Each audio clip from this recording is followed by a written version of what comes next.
everyone. I hope you're all having a great week. Welcome in, friends. Hi, Oda-san. Hi, Tactical. Hey, everyone. Hope you guys are excited for another day of hieroglyphics and histories. Today, we are going to be joined by Airshow. And we're going to be doing a little bit of a different one compared to the last two we've done. Or we're gonna be doing it while we're playing War Thunder because it is very War Thunder related. So it ought to be a lot of fun. But the main thing we're gonna be doing today is, I think we're gonna be starting out flying some B-17Gs because we're gonna be talking about strategic allied bombing campaigns. Oh. Thank you for the sub, Mika. Welcome back to the harem. And thank you for Death Heart as well. Thank you both. Well, I hope you guys enjoy your stay in the harem. Oh, and gear as well. Thank you, thank you. But yeah, I'm going to go ahead and ask, as usual, I did leave the sound redeems up for today, but I must ask that you guys don't spam them, please, out of respect for Airshow and our conversation. You're fine to use them. Just try to keep it like at least one every 5 minutes and don't do it when we're in the middle of like a big talk, okay? That'd be really helpful. So as long as you guys don't spam stuff like back to back to back, we should be good. Now I'm going to go ahead and let my guests introduce themselves. Go ahead, Airshow. Hello, guys. Hello. Thank you very much for having me. Hara, it is a real pleasure. You have, since your debut on the scene, you have been someone I have always wanted to collab with, and to finally get the chance is really actually quite exciting. Hell yeah. Do you want to tell them a little bit about yourself, like what you do? Yeah, sure. Well, you see me with my little flappy wings, moving around at the bottom of the screen. Most people decide to be little humanoid VTubers and look like people, albeit fantastical or magical or otherwise. I decided to become a VTuber that is just a plane with eyes and a mouth, and to that extent, I have continued to be one, and has gained me a significant following on several websites I probably shouldn't mention. Hell yeah. I mean, everyone's got a thing, you know. I'm very honored, well, I guess honored or flattered, your choice, that you said you, like, ever since, like, I debuted and stuff, you wanted to collab with me, because the thing is that, like, when I think we found each other usually, like, mutually at the same time. Around about the same time, like, I feel like. Yeah, I remember looking at your design and going like, oh my god, that's so different, and yet I love it at the same time. So, yeah. Yeah, I the thought the gimmicky same. nature of it, the gimmicky nature of it was a really fun selling point. Just in the sheer absurdity, you know, people would share it around and be like, look, there's someone who's just literally a plane. But at the same time, yeah, go ahead. Sorry, I was about to say, I think I actually like saw like a Reddit post or something that was literally you, and it was like, this VTuber is so different and so cool. Like, there's no boob baiting because it's a plane, and everyone was like, "Oh, that's sick." And there is another element to that, because part of me doesn't feel like personality-wise as an entertainer, because I've worked in entertainment all my life, Right. and I've done a whole bunch of different things. But the idea of being like one of the traditionally sexy guys, or you know, whatever model you might have, the traditional VTubing models, it just didn't feel like a natural fit, because I'm so lame. Everyone knows I'm in a relationship and have been for decades, and you know, it's not a natural fit for that sort of idea. But the opportunity to be something different and engage with the space was really appealing. Just to, you know, with VTubing you can be anything. So Right. and there's a lack of people being everything. And that's something I really appreciate, because I've always felt the same way, where it's like, we have the ability to present ourselves as literally whatever we want, and like, you can do so much different things with like being able to edit a 2D space, and I feel like it's really underutilized. So that's something I really enjoy. Well, this is one of the things that I have always maintained about VTubing, is that because you have the opportunity to create and shape yourself in any form you like, and I have absolutely no doubt that this informed your design to some extent, that it's an opportunity to express your passions, your interests, your or something that gives people a taste of the sort of thing that you like and want to engage with. And of course, my interpretation is very literal, but of course yours is historical, and kind of is two different ways of cutting towards the same idea of that our online representations of self don't just have to be our bodies. They can be also be a textured framework of letting someone know something about who we are before they get to meet us. And Right. Yeah. undoubtedly, the point being made in my example is, oh, I like airplanes. But, I like you know, airplanes. and I do. Sit around Hell playing yeah. flying games non-stop. It's my favorite thing. Flying games do be pretty fun, but something to take away, chat. So that means like, so first off here, so you're saying like you never wanted to look like a dude from like Love and Deep Space. That's not your goal. You want to give like Could you the imagine this rasping voice? like Me? bad boy daddy ASMR. Yeah, no. Could you imagine this voice sitting there being like, "Hello, kitten. You haven't donated enough subs today." I mean, you say that, but it's not. You don't have like the worst voice for it. Oh no, not at all. But by the same token, I very much struggle to be anything than what I am, and what I am I totally get that. is is a house husband half the time. And I Hey, there's can't nothing wrong with that, dude. Oh, it's been suiting me fine. I love it. I love it to the bottom of my cotton Thank socks. you for the sub ironing. Yeah. I left my job at the end of last year just to take a break and take care of my partner who's working very, very, very, very hard. So I've been living the domestic lifestyle and streaming my tits off because I really, really like it. And Honestly, living the dream. I know. My tall, fit tomboy wife earns all the money, and then I just have to stay home and cook meals. Look, I've said it before. Like, there's no shame in it. I might be a goddess of unimaginable power in 5,000 years old, but I would still be someone's trophy wife if it means I don't have to lift a finger. Like, I mean, if all I gotta do is housework. Yeah, it is. It definitely is. That actually reminds me, like, oh, go ahead. Go ahead. No, you go ahead. Oh, I was just going to ask, when it came to your design, was it immediately clear in your head, like this is what this is going to look like, or did it take some working through? Did you interact with artists? Were there lots of revisions, or did it end up like the final product from the get-go? So this has been talked about before on stream. Oh, hold on. Thank you for the sub, Costa. Welcome back to the harem. Yeah, there's gonna be a lot of those trickling in. Feel free to give me the short version. The idea is, thank you for the follow, Firebird. Welcome to the cult. So the idea is that like, I guess like the characterization for this was never always a goddess. This was a persona I had for something else. That was like not really Egyptian, but if you squinted at it, you're like, that's Egyptian. You know what I mean? Mm-hmm. And then I was like, I kind of masqueraded around as it as a personality, like not a streamer, as just like a Twitter personality that interacted with VTubers because I thought it was interesting during COVID. Yep. And then I started getting DMs like, hey, when are you streaming? And I'm like, what do you mean? And they're like, you're a VTuber, right? When are you streaming? And so I was like, oh, I don't really care to do that. And then I got enough of them, like enough people asking, and like a friend, which people know as Inanna, VT, essentially like convinced me to just try it one day. And then slowly over the course of like 2 months, I just kind of fell into it.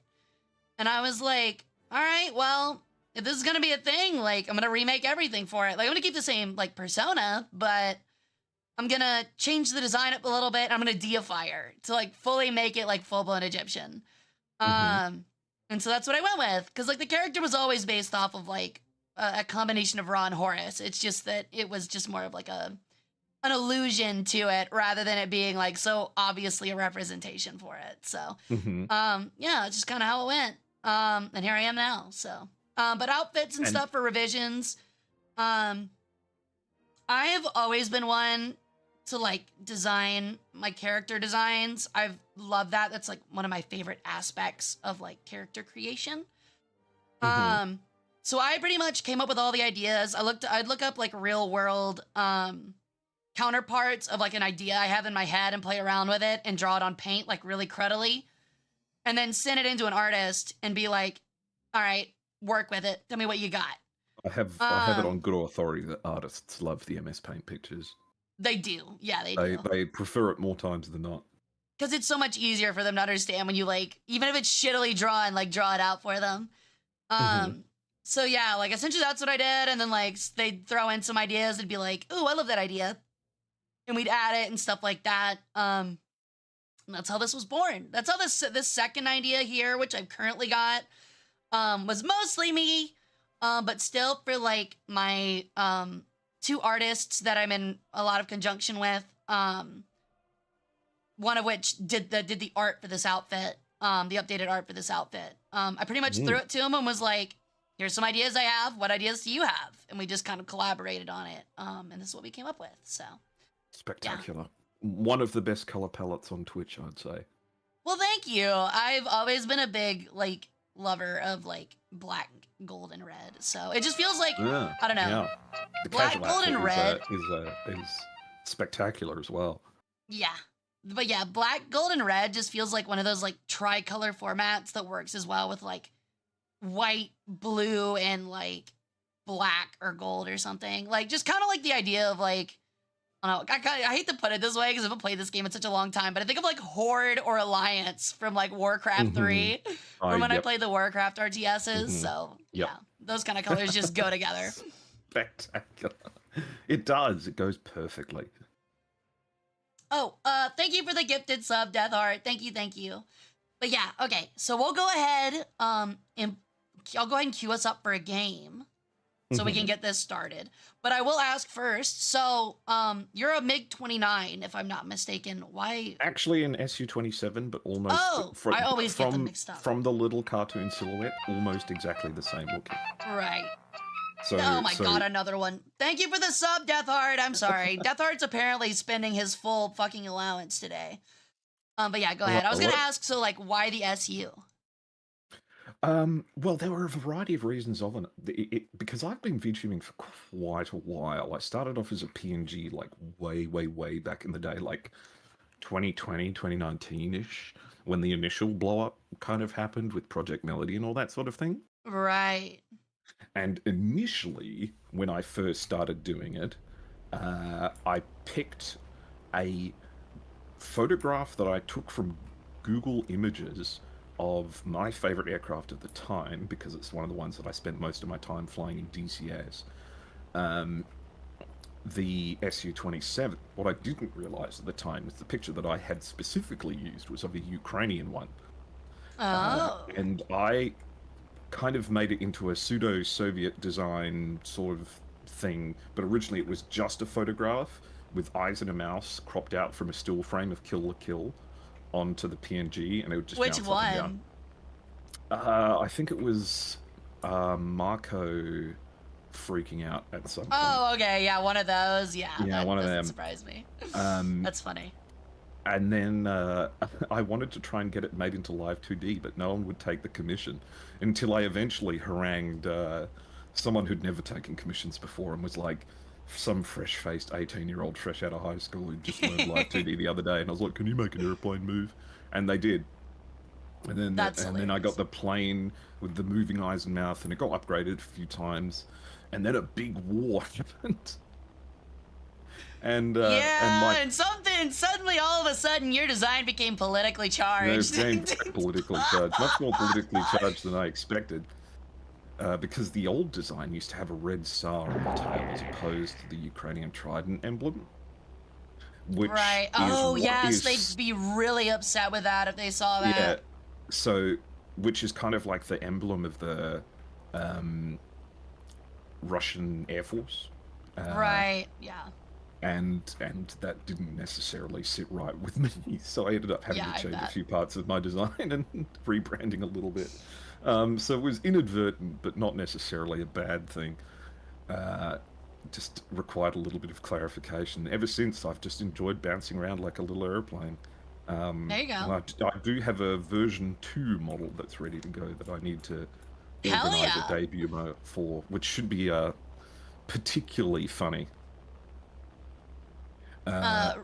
Sorry, real quick. Thank you for the follow, Thex Forgotten, and welcome in Zell, who says, howdy, nice to see Airoshow playing some War Thunder. Hope you guys enjoy y'all's stay. But yeah, like, I really like that. I think that's actually really, really fun. Actually, coincidentally, so when not a big thing for me is like not to talk politics, but you kind of can't talk about this event without getting a little bit politically charged. It's how history goes sometimes, which is fine. Arguably, it's how history happens at all. Exactly. So we just kind of were trying to. Oh God. Okay, that guy is coming right for us. No. Oh my God. Oh my God. We instantly died. Okay. I couldn't get my guns on him before he got to us. That will probably happen a lot. Probably. But yeah, coincidentally, so if you don't know, my master's degree was in Cold War era propaganda, espionage, and geopolitics. Oh my God, you must every day must just be a full meal of it is seeing everything you know about in practice. Yeah, just echoes of everything. But what was most ironic is that when the invasion of Ukraine happened, I was working on my thesis, which was a 45-page paper or article on the Soviet-Afghan War and an argument as to why the Soviet-Afghan War was the cause of the collapse, the primary cause of the collapse of the Soviet Union instead of a tertiary cause. Because most people argue that it was Gorbachev's economic policies, but I argue that it was instead the change in social hierarchy that was caused by essentially all of these satellite states realizing, oh, the Soviet Union can't like force us militarily into this binding contract anymore. And I give a really good argument for it. I should have gotten it published. It was even recommended by my my professor that was overseeing it, and I just never did it. I plan to one day. But yeah, it was ironic because like, read it if you ever do. Sure, I've handed it out before. I just got to scrub my personal info off of it. But essentially, like, I was finishing that up. Like, I was in the last 2 weeks of my semester when that happened, and something that I akined it to was akinning it to like America's. It was Soviet Afghanistan's Vietnam, but even worse. Was the idea. And I showed like the cultural destruction in both the Soviet Union and Afghanistan, and then the Ukrainian war happened, and I was like, holy shit, like, how ironic is it that I'm in the middle of, or coincidental is it that I'm like writing this and talking about how dumb like this invasion was and how needless and senseless it was, and now we're just back at it. Yeah, as I'm writing it. Yeah. So like I even like threw in like a little excerpt at the end of it that was something on like, we can fully expect like the course seen in this article and paper to reflect upon Russia in the next few years, depending on how, this invasion goes and how long it lasts. Because if they get swamped again in another 7-year conflict where, they're getting fucked up by what are essentially rogue militias backed by Western governments, then we could see a repeat. And as you know, we're now 3 years later, and yeah, Russia's not done too bad, but they aren't doing really good either. Their economy's like falling apart. So it's very interesting to watch it unfold. No doubt about it. Oh, what an interesting parallel that must have been at the time, and still is to this day. How relevant. Have you listened to any of the music that was produced by the Russians during the Soviet-Afghan War? I haven't. Great. I think I have. It's like all that depressive, like do like the low guitar stuff. Yeah. It's like, and he just kind of mumbles. Yeah. No one's happy to be here, right? Yeah. But that was actually another thing I did is I did a mock museum. Well, it wasn't mock. It would have been real if I would have gotten federal funding for it, but I did one on the like a museum exhibition, planned museum exhibition on Willis Conover and like the differences and like U.S. abstractism versus Soviet traditionalism and how that played a role in like politics and stuff like that. So yeah, it was a lot of fun. It was really neat. Well, as we peel onto our respective bomb sites here, did you know why the B-17 is so heavily armed and armored compared to other bombers of the time? So if we're thinking back to 1938, 1939, and I'm not entirely sure how familiar you might be with World War II aviation history. Um, have you looked into it much before? I would say I know the basics just because it feels like if you get into history these days, you're bound to do some kind of World War II thing at some point. Absolutely. Um, from what I understand, if I had to make like an educated guess, or from what I believe, is that because the Americans did daytime bombing, their um, aircraft had to be, much more defendable, considering they weren't going to be able to have fighter escorts and they didn't have the protection of night to cover them. So they invested It's more in armor and firepower. Speaking of it's firepower, true, there's a Yak 9 but and I'm scared. let's turn around. We'll form our combat box. It's true, but at the same time, uh, it happened. The American decision to do daylight bombing as opposed to the British decision to do night bombing happened partially out of happenstance and the roles that they had selected. So what we're flying at the moment, the B-17 as a platform, never initially intended to be a heavy bomber. It was originally developed to be a coastal patrol aircraft. So it Really? was meant to be extra long range, high altitude, capable of carrying bombs, but for the specific intent of uh, coastal defense. And that's why it's so heavily armored, because it's expected that they would be like intercepting ships and bombing them, and the ships would be shooting back. Right. Oh, So okay, I get it. they never really had a heavy bomber to when the war kicked off, but this is one of the options they had, along with the others that showed up, like the consolidated B-24 Liberator as well, are ostensibly a coastal patrol aircraft as well, but pushed into the role due to convenience. Now, the British, on the flip side, had developed their bombers for payload and range as opposed to armament and defense. They hadn't thought as much that bombers would be able to defend themselves as much as they thought that bombers would be higher and faster than any interceptors attempting to go and get them. Right. And they were for a little while. It's interesting because during the Spanish Civil War, a lot of things happened with early aircraft that led people to false conclusions about how aeroplanes worked. So, during the Spanish Civil War was the first appearance of some airframes like the HE-111 and the Junkers 88, Right. The Schnell bombers that the Germans had. And the conclusion was logical. They have bigger engines and they have more of them, so they're faster than anything that could potentially go up there and get them. So bombing was developed under that idea for a surprisingly long time until the war started. And Right. then the Blitz happened, and they started catching the bombers, and the Uh-oh. fighters got faster. I might be dead. You're ripping your wings off? Yeah, I didn't think my wing would rip when I just did like a soft corkscrew at like 450 and it immediately ripped it off. So I'm just dead. That's I okay. forgot about this thing. I'll join you in the wing rip dimension. Um, so yeah, the British and the Germans had kind of assumed that the fast medium bomber was the better way of going about things, because the fighters couldn't catch up with them.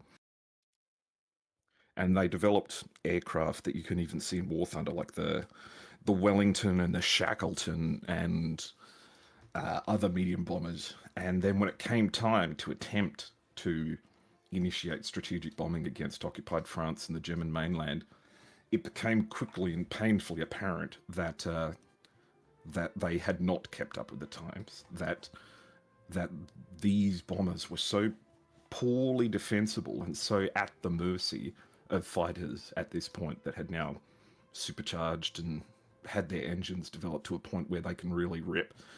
The bombers were all quite desperately outmatched. So the British eventually switch over to nighttime bombing because Okay. their aircraft aren't suited to it. It's important to remember that aircraft like the Lancaster What the heck? can carry, I think, 3 times the bomb load, if not Why is it giving me more. this? Are you still on like a timer? Sorry. Yes, I am. Okay. But if I can switch into a different aircraft. No, it doesn't matter. I swapped to the E, and then like it says that you're readied up, so I was like, all right, we're gonna go, and then like, well, let me go. I was like, yeah. No, I'm in a 1 minute and 10 seconds. Me too. Okay, we're all cool. Yeah. All right. Anyway, as you were saying.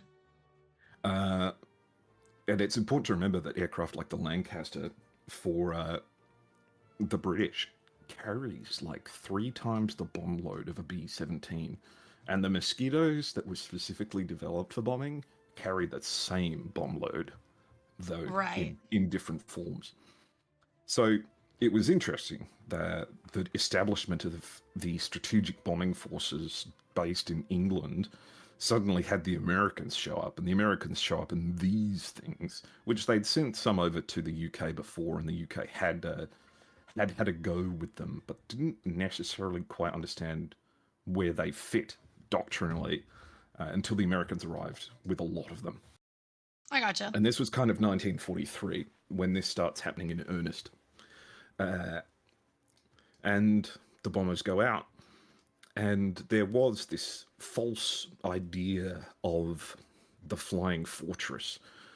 Because we're dealing with an interesting technological period where the range and capabilities of aircraft are expanding at rates hereto unforeseen, where designs from 2 years ago are now obsolete.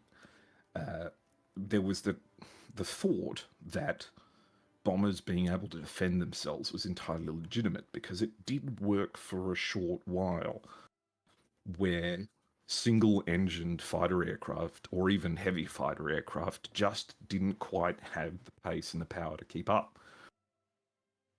But a critical threshold was crossed in 1940 and 1941 when the development of fuel-injected engines really kind of kick-started what we know as the really powerful fighters of the time, which all sides typically had. But because the Germans were now typically on the defensive against Allied bombing and within the Eastern Front, the Germans were willing and able to make sacrifices in terms of range and endurance, whereas the Allies were finding themselves having to go further and further from their home bases. And they had a severe lack of aircraft to do that because it wasn't emphasized during the development of the strategic bombing force that it was going to be needed. It was fully assumed that something with this many guns can easily defend itself, and especially when they're flying in formation. Right. But unfortunately, it didn't end up working. And in 1943, the losses were horrific, getting particularly bad to the point where in late 1943, a halt to operations was called. The bombing campaign was getting too costly, and they were going to have to peel back and re-establish their objectives to attempt to not just throw these planes away. Right, because like I'm not speaking specifically on planes, but like crew members itself. Like wasn't it someone like you had like a 7 in 10 chance of at some point becoming a casualty, like not dying, but just like being shot essentially, which like it was one of the deadliest roles that you could have within the entire armed forces structure of the time. It was, I think it was like something like 40% or 50% of all crews never completed their tours. They just didn't make it. Yeah, which was just like 7 missions, wasn't it? 25, actually. Oh, was it 25? Was it that much? Big number. Yeah. In fact, it was 25, but it did eventually get expanded to, I think, 30 and 35. Towards the end of the war. Yeah. But they were more survivable at the time. But the capacity to survive all 25 was astronomical. It was It was nigh on impossible at the time. Now, I have a question. Is that 25? Would that be towards the crew of a plane, or would that be towards everybody? Like, for example, like, say that like a crew of like, I don't know, how many people are on a B-17? Like 10? 10. Is it really 10? Okay. Yep. Say that like the ball gunner gets shot out on like mission 5 and dies and is replaced by a new ball gunner. Does that ball gunner then only have to do 20 missions because the other guys have 20 missions left? not. Or does he have to do 25? It was done on a person-by-person basis. Oh, that's so ass. I mean, I get it, but that's so ass. Just like working with people and surviving through it and being like, all right, I got 5 missions left as they all leave. And then you like get shot and die on your 23rd without them or something. Because you got a new like newbie pilot. It Oh, do we have happened a anything lot. to bomb on this map? I don't actually know. Maybe they're ships. Oh no, we got one of the Pacific maps where you can't bomb anything. It's just... Oh, okay. All right. Well, I guess we're flying fortresses now. No, lots of the crews actually weren't dedicated specifically to individual planes. It kind of ruins a little bit of the romanticism of the story of like these planes with names, and they become their homes and their beloveds, and they get to know them as personalities. It wasn't necessarily the case that they would be in the same plane. We're in a all that lot of often. danger. I'm trying to drop my bombs, but my bomb doors are taking years. So I can just shed some weight. Oh, I'm on fire. I'm on fire. Though, interesting fact, now that you mention the ball turret, do you know which position on a B-17 is the deadliest to occupy? It's the tail, isn't it? No, actually. Oh, is it the one where it's like the angled part of the tail gunner? Like you're like the waist quarter gunners? positions? Yeah, Yeah, the waist gunners. Because By like far you... the deadliest. Yeah, because it was more like common for them to like strafe you along your sides, like the back sides. No, they were by far the most vulnerable and the least armored in their positions as well. Right. Surprisingly enough, the ball turret gunners were actually some of the most survivable because they were in an armored ball. And you're at the bottom of it. And at the bottom of it, exactly. In fact, there's an interesting point. If you want to have a reflection on the developing alternative viewpoints that different countries had on aircraft development during the war, it's really interesting to look at what German fighter aircraft look like compared to their contemporary British and American, particularly American equivalents. Because have you flown, for example, Bf-109s in War Thunder? And have you flown P-47s in War Thunder? Yeah, I have, yeah. And what would you say would be the defining characteristic between American armament and fighter aircraft and German armament and fighter aircraft during the war? Well, Americans were obviously running like 850 cals. Meanwhile, Germans would run like at least a 20. Oh, hold on. Raid! Yo! Welcome in, Raiders! Welcome in, everybody. My name's Hara Rae Sol. I'm an Egyptian Peregrine sun goddess. We do War Thunder variety and history streams, and today we're doing both a history and a War Thunder stream today. Our guest is Air Show, where we're talking about Allied strategic bombing in World War II. Particularly an event known as the Big Week. So welcome in, everyone. Hope you enjoy your stay. Thank you for the raid, Yuri. I hope you had a good stream. And I hope you guys enjoy the conversation. So yeah, what were you saying?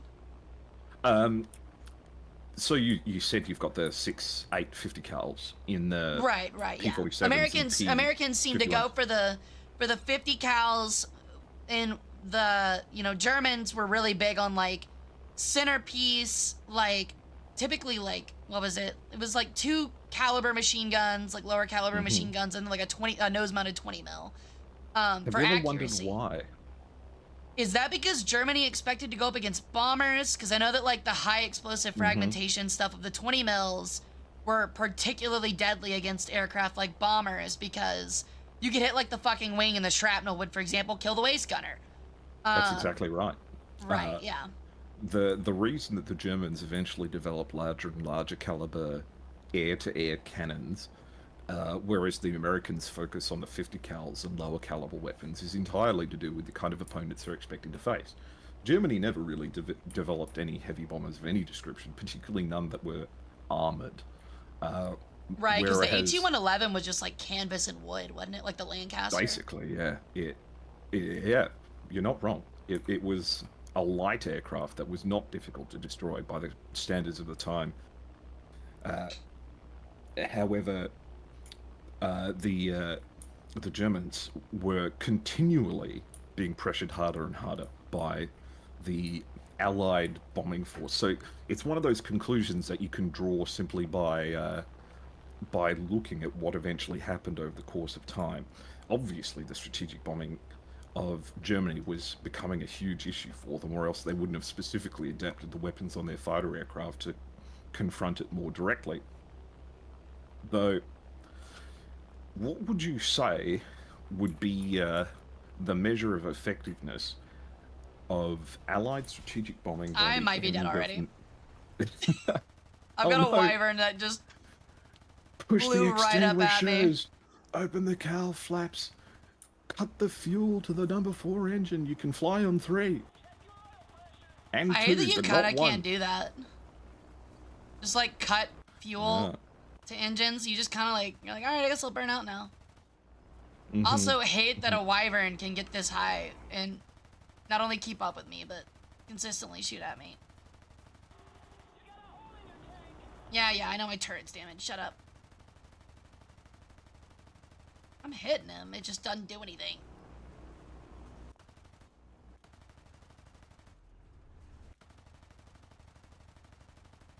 Yep, I'm out. I should have just stuck with I you. think I might be too. I might Oh, be able to gotcha. save it. No, I'm gonna run out of I speed got a and plane, brake. but I got died. Yeah, ugh. We don't And have to that's stick the around. sad thing about War Thunder is that, like, bombers are just so... they're so weak. It's true. It's true. Because, like, in real life, like, unless that tail gunner's dead, like, you have to be an idiot as a fighter pilot to just sit behind the tail of any bomber and just sit there and shoot at him. Ugh. I wish they would, though. It would be so much fun. Yeah, because that's something I remember, because, like, originally when I started playing this game was, I started out as a bomber player, because I like the idea of just, like, turning my brain off and just flying straight while I watched, like, Fly Daily or something in the background, you know? Mhm. And I remember always grinding towards, what was it? Hold on. It wasn't the Lancaster. It was the Lincoln. Because you get that one turret with the 20mm Hispanos. And I was like, oh yeah. When I get that Lincoln, I'm going to be cooking. And then you get the Lincoln and you're like, it somehow got worse. It's like, that 20 mil, like, if you can hit them with it, it's crazy. But everyone and their brother can hit you, so. All I've got is the first Lancaster. I don't have the Lincoln yet. Yeah, for But there's the Britain. Shackleton after it. Oh, I love the Yeah, Shackleton. you do get the Shackleton, yeah. I've got past the Canberra to the Buccaneer to S2B. With its Yeah, the crazy, weird air Shackleton I brake. don't have. Because, like, that's the thing is, like, you look at the Lincoln and you're like, or the Lancaster, I mean. Wait, am I thinking of the Lincoln? Yeah, I'm thinking of the Lincoln. Where, like, you're looking at that back turret and you're just like, holy shit, like, those are some big fucking guns. Like, those things chew probably. And then you fly it and you're like, they chew, but they're not dumb enough to sit there for it. So you have to be really good. I love the panopticon that the bombardier gets at the front. Yeah. View out there is probably sick. And that's what I think, like, blows my mind is that, like, I don't believe the HE-177 was ever actually, like, put into service, if I'm not mistaken. But it's crazy that the Germans are the ones with, like, the remote turrets that have, like, again, like, 20mm cannons and shit like that. And it's like, okay, like, allies, you're the bombing nation. Step your fucking game up, dude. I mean, they did when they built the B-29. Yeah, So they one did. of the most expensive things that's ever been built. I think it was more expensive than the Manhattan Project as a whole. That thing has remote turrets with computer-aided aiming. Only that mattered in War Thunder. Right? In War Thunder, technically, you should get a lead indicator. You should, yeah, you should. In fact, if you have a look at the B-17s on the tech tree, you can see some interesting differences between them.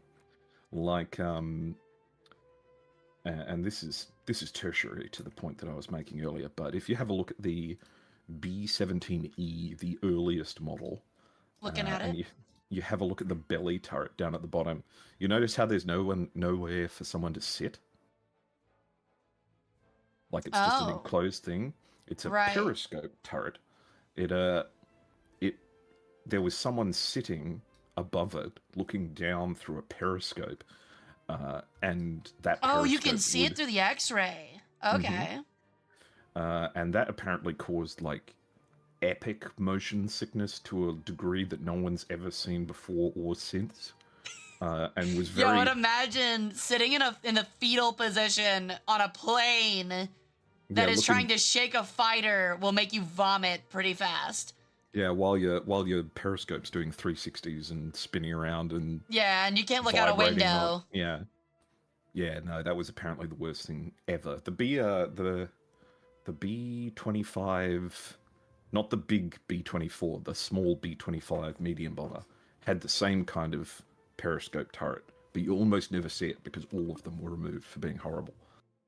Right. But you can see from the B-17E some of the things that they hadn't thought of at the time that they did eventually think of, not the least of which is the forward-facing arm. It was quickly discovered that the front of the B-17 was by far the least defended and most vulnerable part of the plane as a whole. And huge damage was done to them. If you look a little bit further down the tech tree at the B-17E-Lite, which is in the same section as the E, Right. you can see that they added a second machine gun to the front of the plane. The Still periscope... at an awkward angle, though. Well, that's because there wasn't necessarily someone dedicated to operate them, so they just stuck two in the front so that if they're getting shot at, the navigator and the bombardier could have something to do. Yeah. But there wasn't Rather than much just having to watch doom arrive, yeah. Exactly. There wasn't much thought about it. And you can also see that they've replaced the periscope turret in the belly with the ball turret that we know now. So they're really coming to realize, because that ball turret is actually quite good at shooting forwards and below as well, they're realizing that the forward-facing armament is a huge point of contention. And then if you go over to the B-17G, you can see where that eventually left them with the remote-controlled Bendix chin turret and the cheek guns that were available for use. It's interesting, in fact, that those cheek guns that are at the front of the plane, there's technically not enough people in that part of the plane to use them. It's that the navigator would switch between one and the other, depending on where they're approaching from. And you can see other improvements that they made, like the waist gunner positions now have perspex glass over them instead of just being open to the elements to improve aerodynamics and stuff like that. Also, to hopefully help you be a little bit warmer, at least. I mean... Well, do you know the story about... there's a lot of interesting information about freezing up at altitude. And it was one of the biggest problems they faced at the time, because the B-17s were entirely unpressurized. The air was just flowing through them. There was no...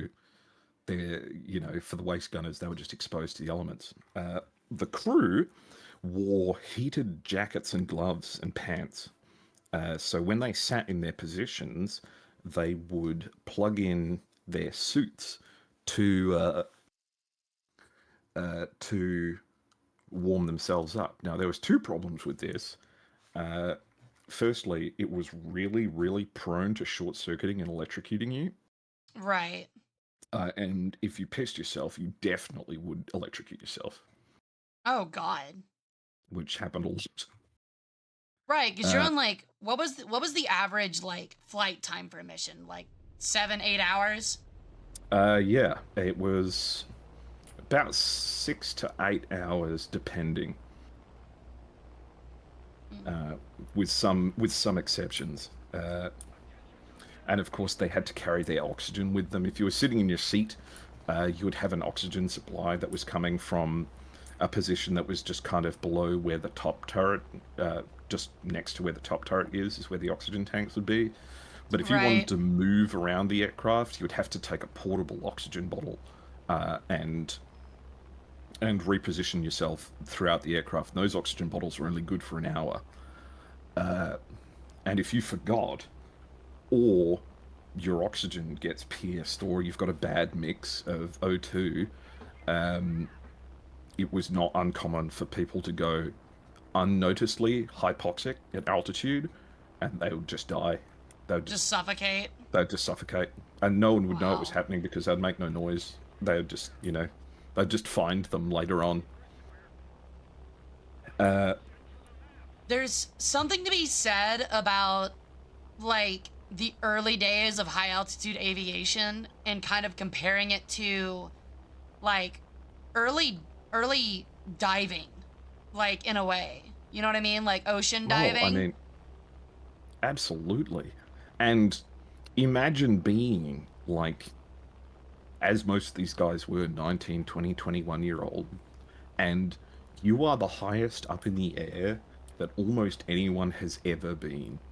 Right. Like, even conceptually, within the gamuts of sci-fi and stuff like that, like, the things that you were doing are so groundbreakingly new that you are the first, and you're figuring it out from scratch.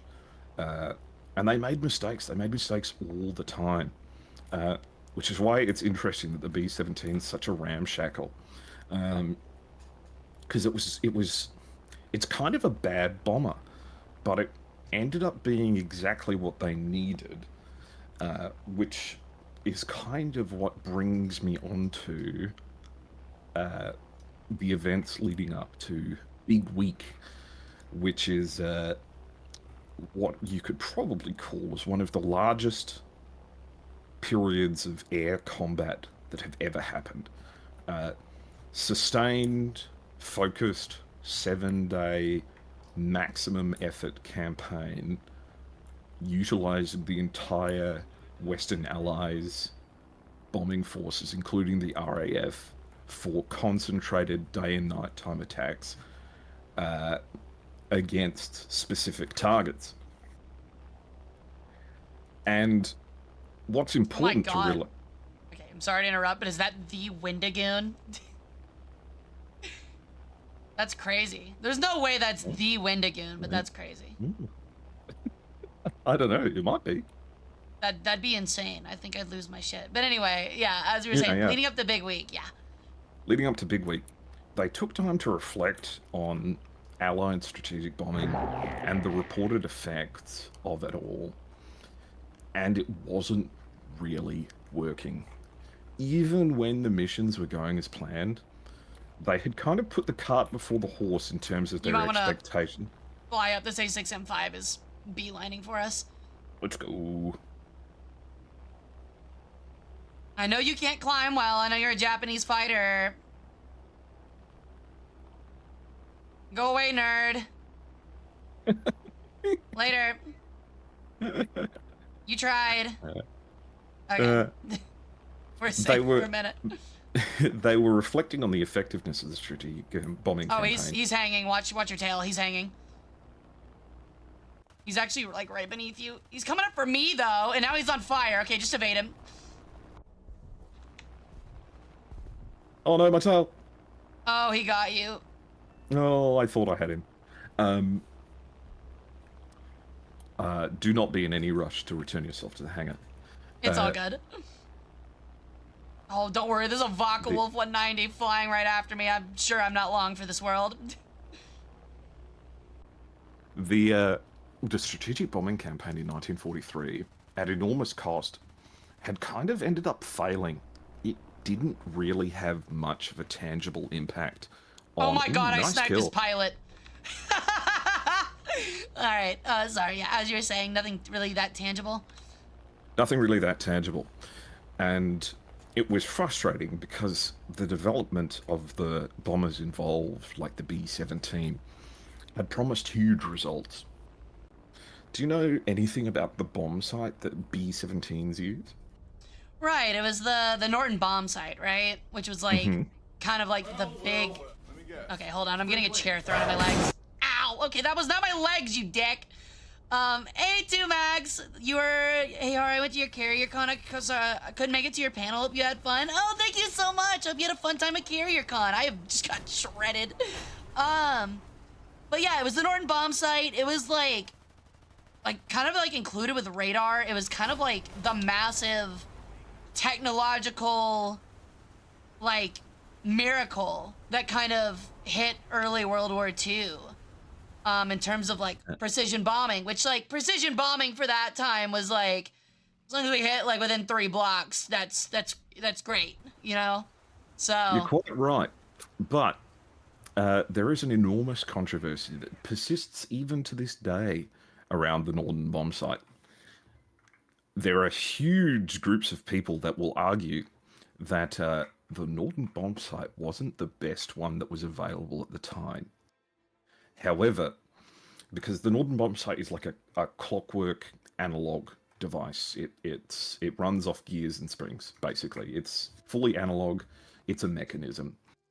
Whereas some other company, in fact, I'm going to Google this because I need to get the name right. you crashed the Pippa jet? How could you crash the Pippa jet? Please don't tell me you hit a tower with it. That feels like very on brand for Pippa.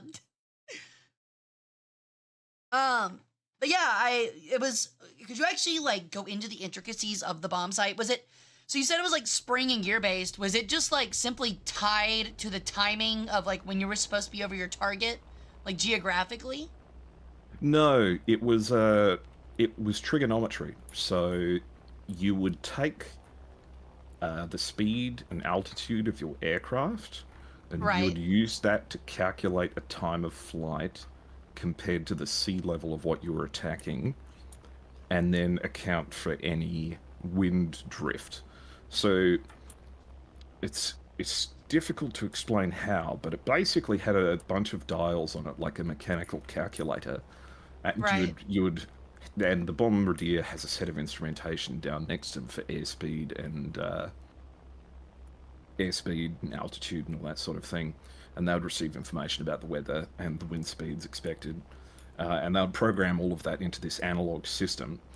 And then the actual sighting glass that you would look down into could be moved around and targeted to a certain extent towards things on the ground. It was like a big crosshair. So when the pilots initiated the bomb run on what was called the initial point, they would turn on the autopilot for the plane and transfer control of the aircraft to the bombardier, who would then give steering commands to the aircraft by moving the sight glass of the crosshairs of the bomb site. Right. Which is why, like, there's this big show and dance. If you ever watch the movies, they say, we're on the initial point, and the pilot would say, pilot the bombardier, your ship, and the bombardier will say, my ship, and that means that they're flying now. The bombardier's in control. I remember watching Masters of the Air. Yeah, I worked on that. Did you really? That's cool. I did. Okay, I did. We'll get on that. I'll ask you questions about that later then. I want to know more about that. In fact, it was a crazy coincidence because I was really passionate about this element of history, and then I got the chance to work on Masters, and it was crazy. It's like, I know the book this is based on. But yes, it was a mechanical computer. However, there were alternatives. There was a bidding war going on for the bomb site for the US military that Norton was determined to win. And their marketing strategy behind the Norton bomb site was to promote it as being so incredibly top secret and war-winning that it would be catastrophic for any one of them to either be lost or stolen. Right, because you had that whole thing where it was like, if you were being shot down, the first thing you do is make sure you destroy that fucking site. Yep, 100% pure marketing. The Norton bomb site was not only not classified technology, the Germans and British both had their own independent equivalents. It was not a massively advanced piece of equipment. However, the Norton company insisted on all of these provisions be in place, like the bomb site must be disposed of, must not be held in enemy hands, must be carried under armed guard, to emphasize how powerful and war-winning the Norden bomb site was, so that to better get the sale. they wouldn't think of using any of the competitors, You including got a I think there was P-38 a coming at you from the left, by yeah, the he's way. gonna mess me up.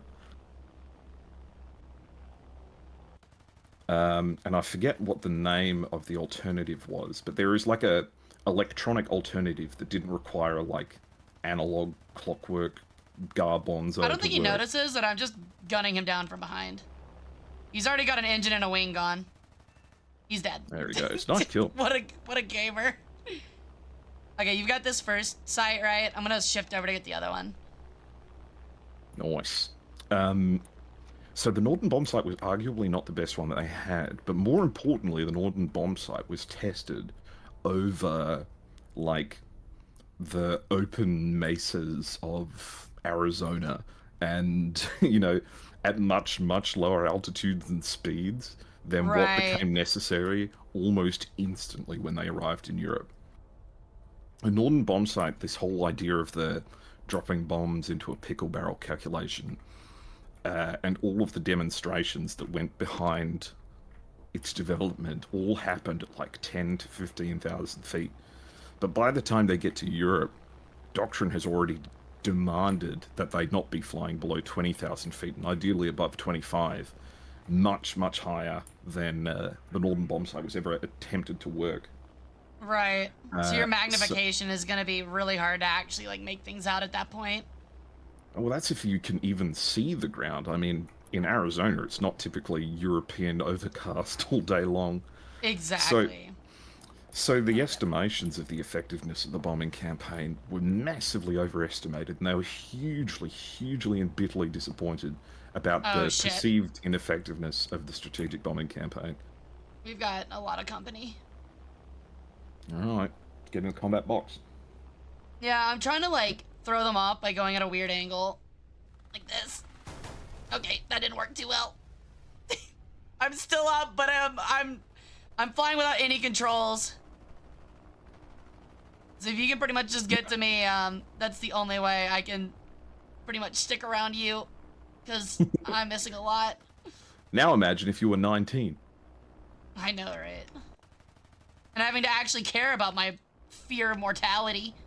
I know, right? Buddy, where are you aiming? I just sniped this pilot. That's the second time you did that. It's outrageous, Hara. I'm really good at this game! That's hilarious. I'm crashing, so I'm going to look up the other name of this bomb site. That's hilarious. But yeah, chatters, we are doing a history stream today in War Thunder, so I usually am really big on reading chat, but we're letting air show... Hold on, gotta make sure I'm not getting shot at again. Okay, that's just AI. We usually just hold a lot of conversation. If you have any questions, hold your questions for, let's say, 30 more minutes. And then we'll take a round of questions, then we'll take a quick 5-minute break. And then we'll let Airshow continue with their talk and presentation and our conversation. Then we'll take another round of questions at the end. I can't turn left or right, like at all. And I think you're dead. You are dead. Okay. Okay, all my engines are falling out. Sorry, I was muted. I forgot. No, you're good. I'm fighting off that Yak 9 that just killed you. You don't want this smoke, dude. You don't want this smoke. He gave up. My plane might be flying diagonally. Am I the last one? Oh my god, I pretty much am. Alright, I just have to refill my glass of water. Give me 1 sec. You're all good. Oh my god, shift, you fat bitch!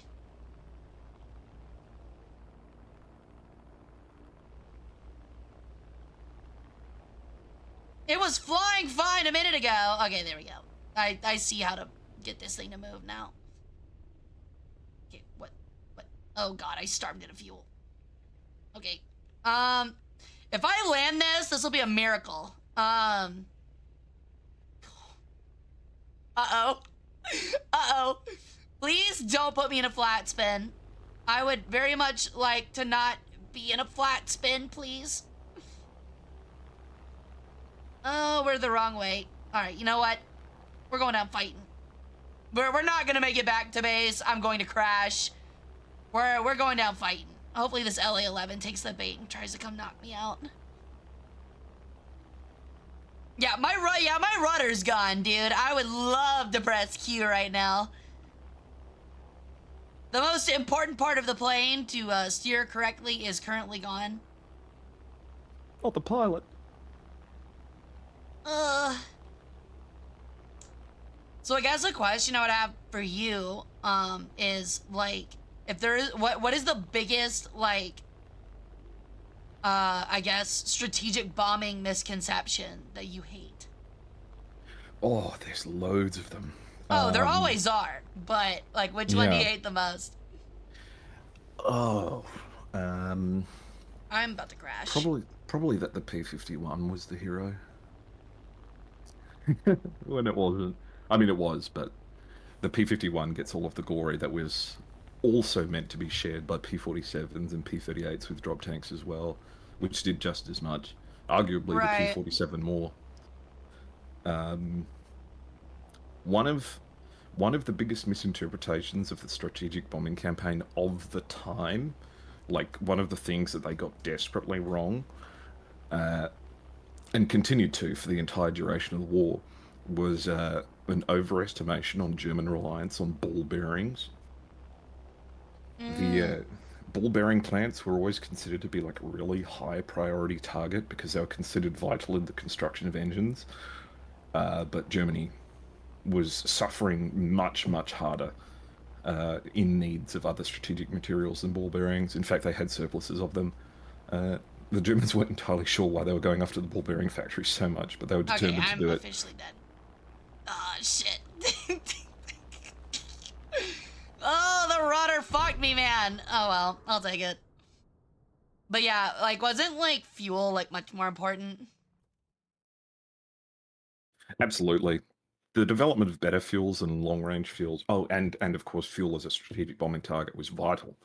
The only problem is that most of the oil fields in Germany were in the south, and quite far away, which is why there were several occurrences where they would launch bombing raids against South German oil fields, and instead of returning back to England, they would just keep on going, and they would fly to North Africa and land there. Right. The oil fields were a key target, but they were particularly hard to hit. The problem was that the bombers were inaccurate, the weather was unpredictable, and they weren't hitting their targets. It was like a 10% hit rate on bombs, if not less, and they were wasting a huge amount of resources and effort, and the bombers were getting shot down. In early 1944, though, they're preparing for the big one. The big one. Great Medal of Honor game. Wait, no, that's Big Red One. Big Red One, yeah. But you get still a banger. It flopped, but it was a banger. And you get to be in a B-17 in Big Red One as well. You do, yeah. The only one I ever remembered, because it was like the only mission I ever got past with like my buddy when I was like 7 or 8, was the first one where you're like in Pearl Harbor and you're on like the boat or whatever. Oh, Pacific Assault. Yeah. Oh wait, was that Pacific Assault? Was that not big? Was it Red Storm Rising? I forget. Maybe. It was a Medal of Honor game, but like you started out and like there's like people drowning and like you're like I'm gonna escape the bottom of the ship, and then like the game ends where like you're like on like a PT boat going between like the boats of Pearl Harbor, shooting down planes and stuff. Yeah, you're shooting down like 60 zeros, and you're like, you're shooting down like hundreds of zeros. Yeah, great game. Anyway, the big one. The big one. They knew fundamentally that strategic bombing accuracy was going to come. They knew that eventually they were going to be able to hit strategic targets, but the technology wasn't 100% there yet. The British were working on radar-guided bombing, and the navigation and weather reliance was getting better with no visibility bombing becoming more of an option and all that sort of thing, but it was not happening in early 1944. while they were Right. preparing for D-Day. And the question is, what would you argue was the purpose of the strategic bombing campaign in Europe for the Allies, in France and Germany and all that sort of thing? If you had to sum it up in one sentence and take a guess, what do you think their core objective initially was? Well, if you had to, I believe like it was the same as, at least the first time around, was to just simply break civilian morale, was it not? Pretty much, yeah. Destroy civilian industry and morale to the point where he's taking. They rioted, yeah, they'd riot. And to the point where war would become unsustainable. Exactly. In 1944, they issued the Casablanca Directive, which was a statement towards the strategic bombing forces and allied forces as a whole that we're changing priorities.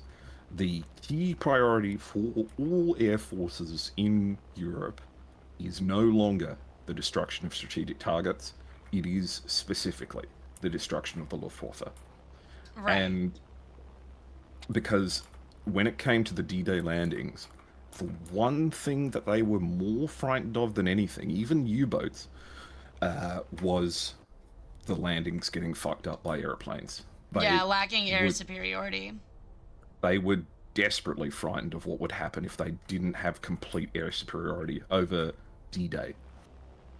So, the 8th Air Force and all of the subsequent bomber formations were issued the Casablanca Directive, which said, your mission now, no longer strategic bombing of industrial targets of your own volition, but specific and measured attacks designed from the ground up to disrupt and destroy the Luftwaffe specifically.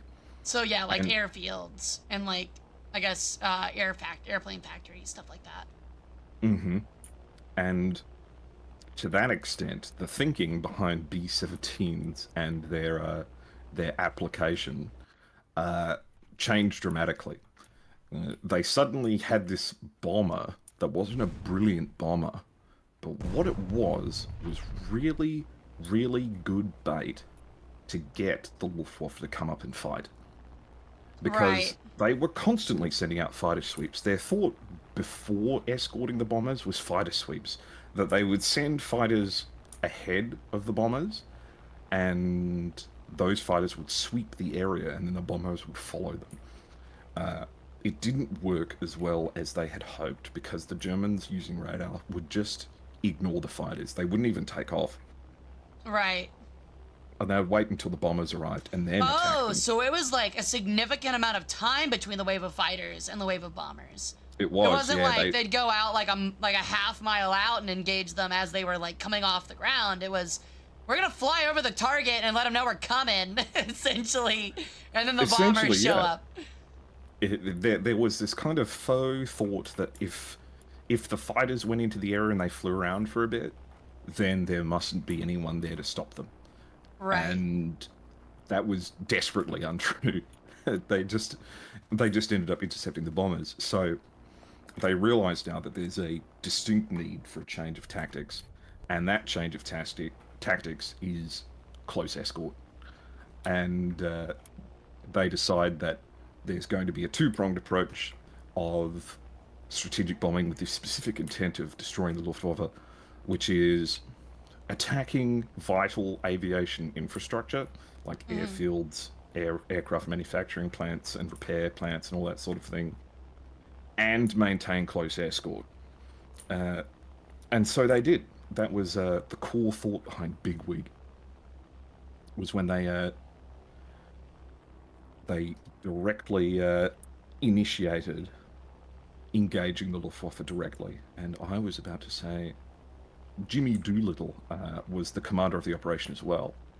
And if you're familiar with any of the history around World War II, you'll also recognize Jimmy Doolittle's name as the fellow who took the B-25s off the deck of an aircraft carrier and bombed Tokyo at the start of the war. With firebombs, yeah, the Doolittle raid, on the one-way trip. It's the same guy.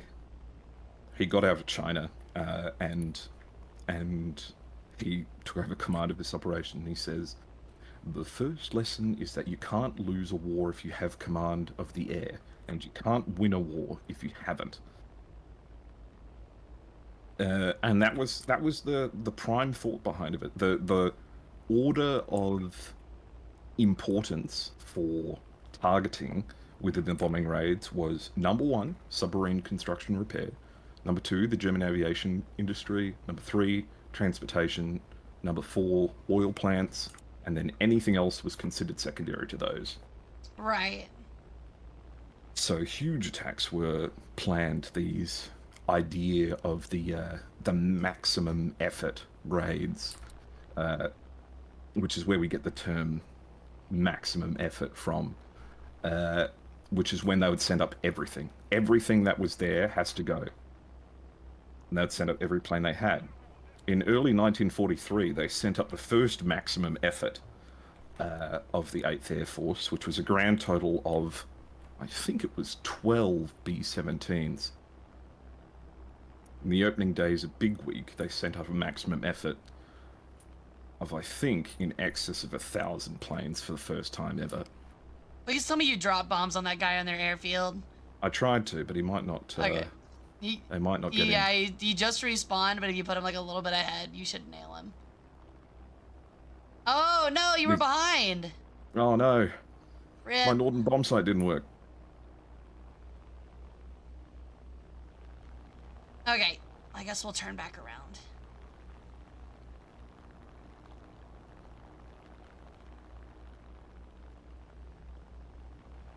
And not only did they say that the escorts were to stay close, but once the bombing attacks had happened, and the bombers were now nice and light and quite fast and leaving the area, the escorts were to then drop down to altitude and chase any attacking aircraft that they could find as far back as they could.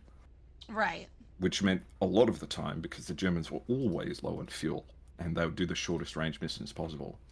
Half the time, German aircraft would be landing after attacking the B-17s, and then like 30 P-47s would appear out of nowhere and just gun the shit out of everything on the ground. Yeah, just strafe everything, or drop small like conventional bombs. Yeah. Exactly. And it's important to remember that at this time, destroying an aircraft on the ground was, I think, considered as important a thing to do in terms of like recognition and getting an ace and all that sort of thing. Destroying aircraft on the ground was just as good as destroying them in the sky. Right, right. So it began. Which makes a lot of sense, because becoming an ace is more about like your contribution to the war effort than it is like winning dogfights. So. Exactly. Which is what a lot of people conflate it with today. Is it's like, oh wow, you're like a dogfighting jetmaster, and it's like, no, in reality, like my F4 Phantom in Vietnam hit a fucking MiG-15 with a Sparrow from like 3 miles out, and the guy really didn't have a chance. Like, yeah. One of these 6 Sparrows I launched finally hit the MiG-15 that literally had no way of defending. It's so true.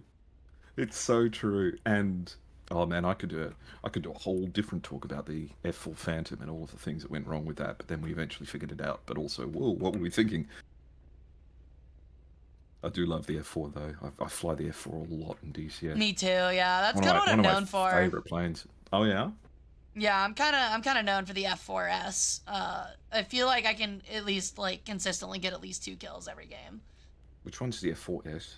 The premium one, with like the Agile Eagle package. Oh. Yeah, it's really, really nice to fly. It's very enjoyable. All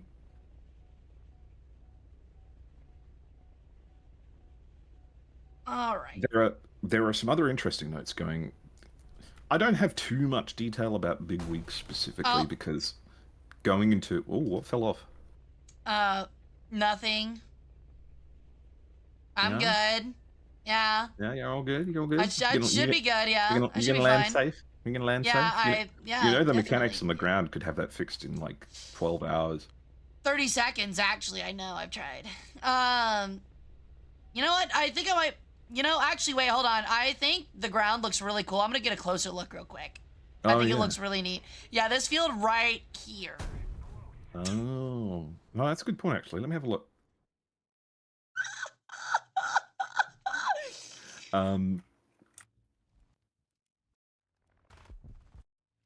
And it's Okay. interesting about, Oh. in fact, this harkens back to your thesis on the Soviet-Afghan War being much more of a turning point in the belief of the infallibility of the Soviet state and satellite states' adherence to their instruction. By the same token, I feel like the concentrated bombing campaign that happened specifically during this point, during Big Week, like 7 days, I'll read you off the stats. Sunday, nearly 1,000 B-17s and B-24s. Monday, nearly 1,000. Monday and Tuesday, wow. The weather was too bad to fly.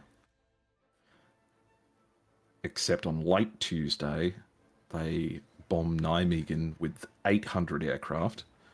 And it continues on that every day.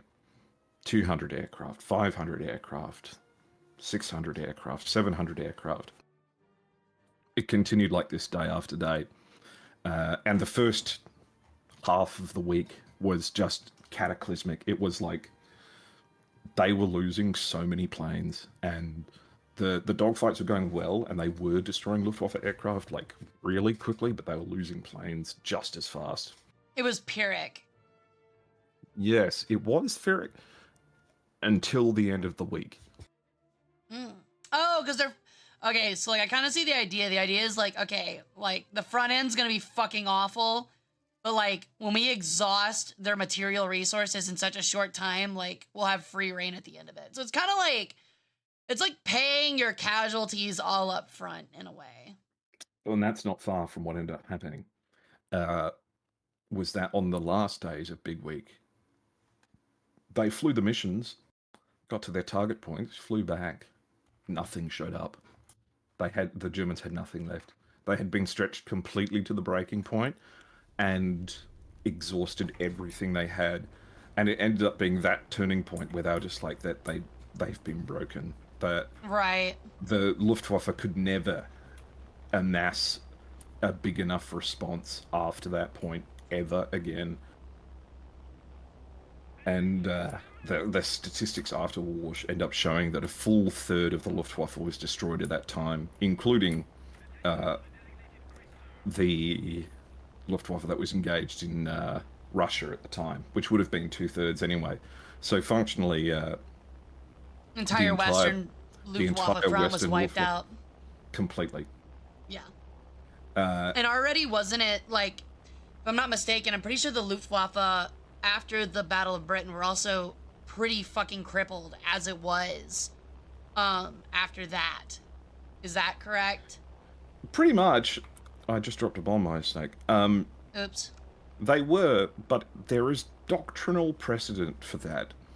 You see, the thing is that the establishment and organization of the German Air Force celebrated and encouraged aces as superheroes and celebrities.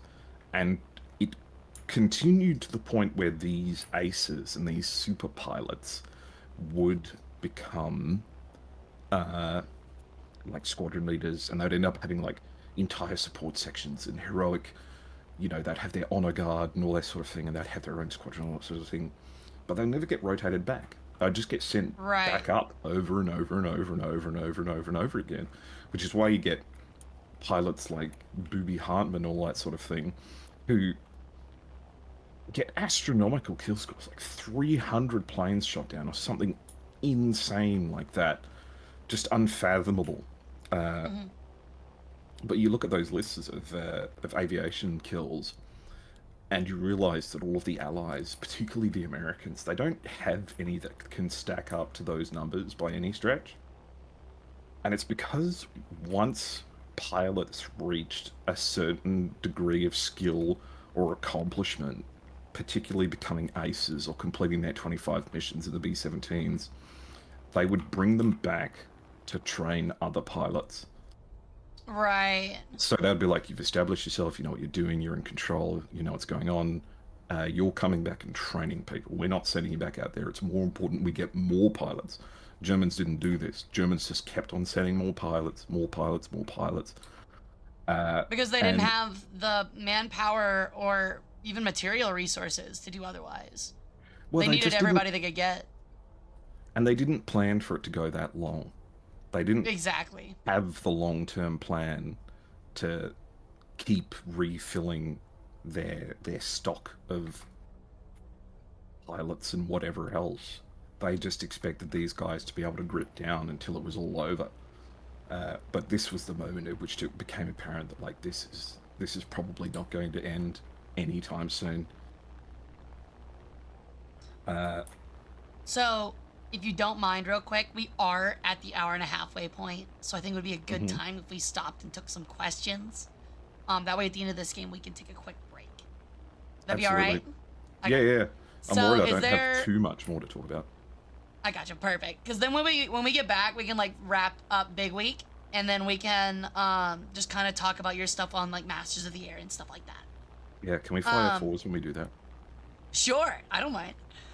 So chatters, do we have anyone in chat that's got any questions for Airshow or myself pertaining to, you know, Big Week in like World War II aviation?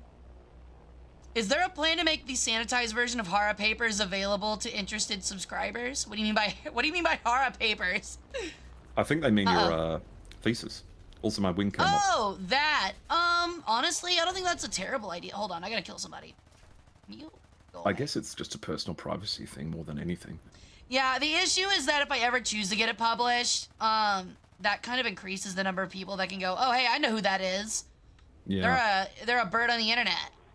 It is a bit of a catch-22 with this industry. It is. So much so that the only other VTuber historian that I like really in-depthly know is Cleo Ite. And like, she's so protective, understandably, of like her stuff that she'll just tell you she did medieval history and she will not even tell you what she focused on because she did like so many published articles and stuff like that. Maybe at some point, I mean, like, there is one of my papers that I have, like, discussed about on stream. We did a presentation on it. It's on my YouTube. It's on the ancient Egyptian concept of usurpation. And it's a historiography, which means, like, you look at the history of historians talking about a topic and how it's changed. What is usurpation? Yeah. Oh, usurpation. Okay, I get it, yeah. Yeah, usurpation. Yeah, it's where an ancient Egyptian pharaoh scratches off the name of the last pharaoh on a monument and puts theirs on it. And essentially academics went from going, wow, if you did this, you're a cocky bastard, to, oh, now that we look at this through the lens of, like, ancient Egyptians, this might have actually been, like, a good thing, like an honor thing. But anyway. So next question. Didn't the high altitudes cause some of the waste guns on B-17s to jam? That's a was good asked question, by actually. was that asked by? Oh, Tactical Horses. That's a really interesting question. And you know what? I don't know if I have a good answer. I think it would have been... It's one of those strange things where most of the gun positions in the plane have the benefit of being able to access the working parts in flight. So I have no doubt that, I mean, anyone who's ever seen an improperly headspace Browning 50 cal will know that those things will jam for any given reason. But I don't know of any stories specifically causing the lubricants or anything in the working parts to freeze. But I would imagine that would have been a case. I don't know anything. I feel like maybe like it's possible for the first, like if I had to guess, like this is just a complete educated guess. But for the first few like months of sorties, I could see it. But like I feel like that would be one of those things that gets back to like on the ground pretty quick of like, hey, our guns are literally freezing, and they incorporate some kind of like antifreeze or something like that, which like is probably toxic to the user, but like keeps the gun from getting jammed, you know?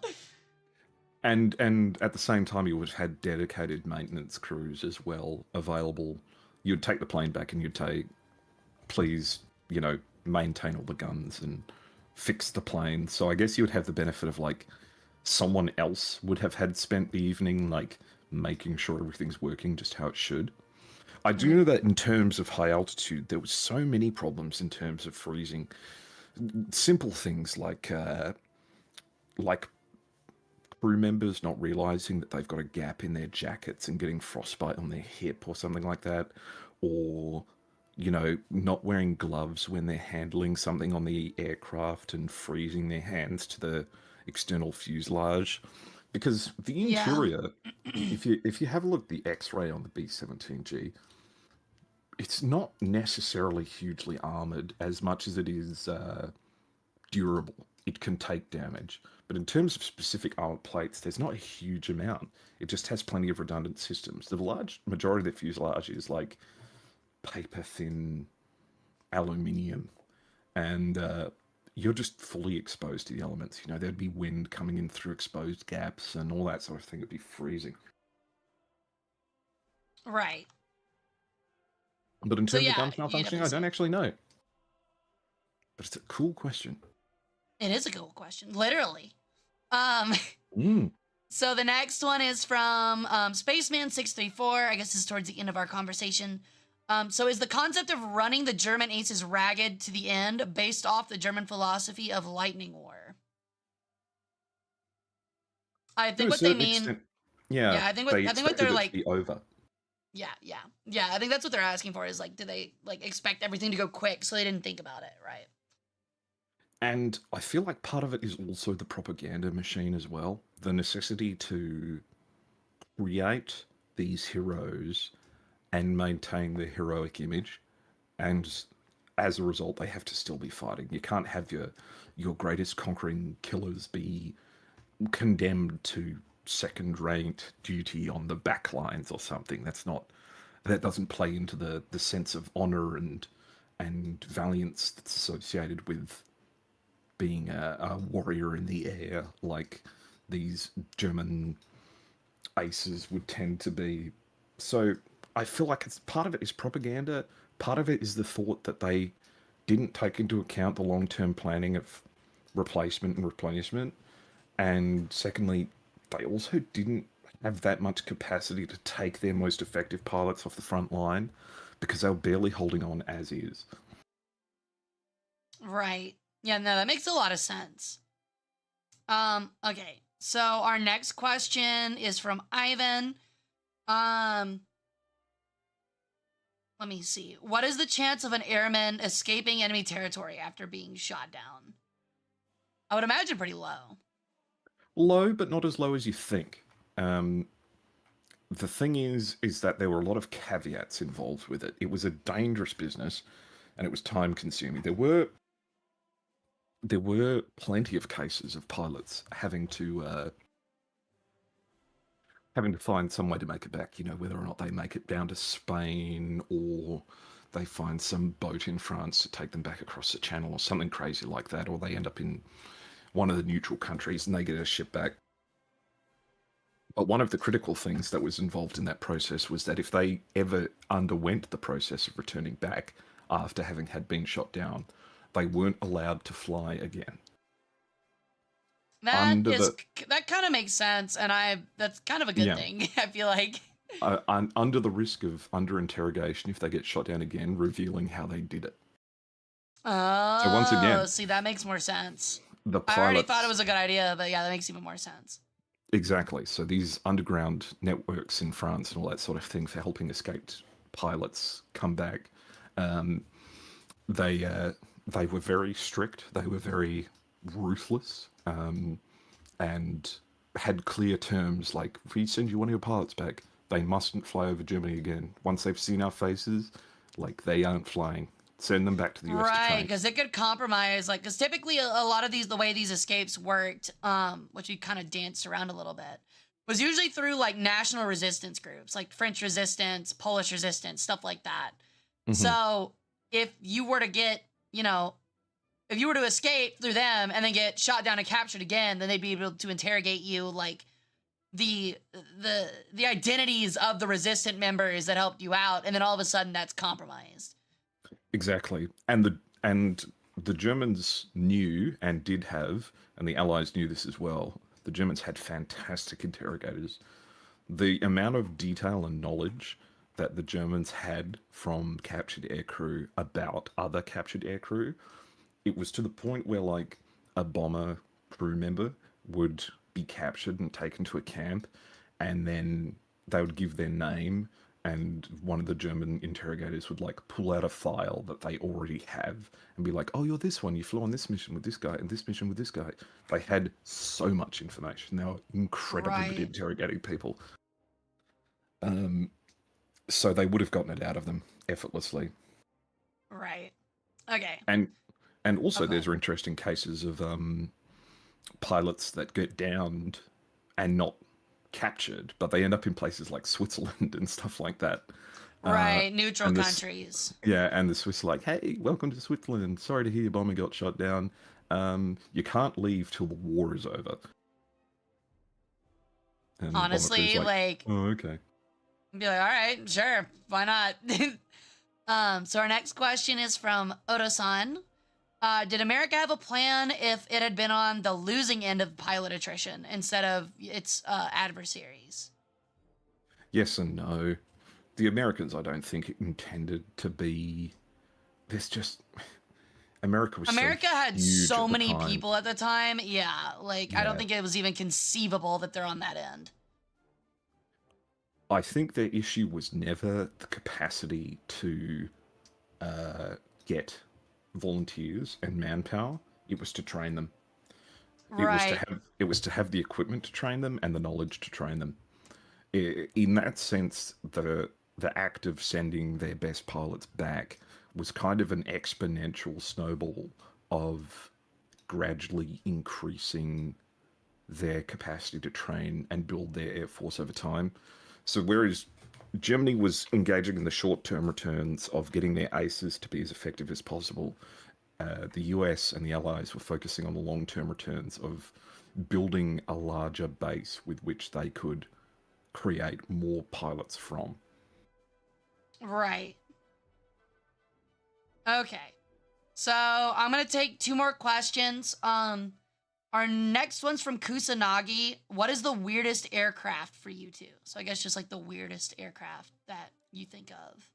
Oh, it has to be. Honestly, I'm gonna have to look for a minute. Let me make sure I get this right. My running might be the HE-162. My favorite of the era is the Blom and Voss BV-141. Is that in War Thunder? I don't think it's in War Thunder. BV-141. Yep. Let me see if I can get a picture up for chat.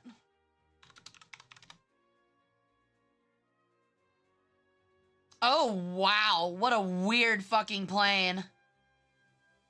Okay, let me get this up for chat real quick. That is a really good pick. Like, that's a good one to pick.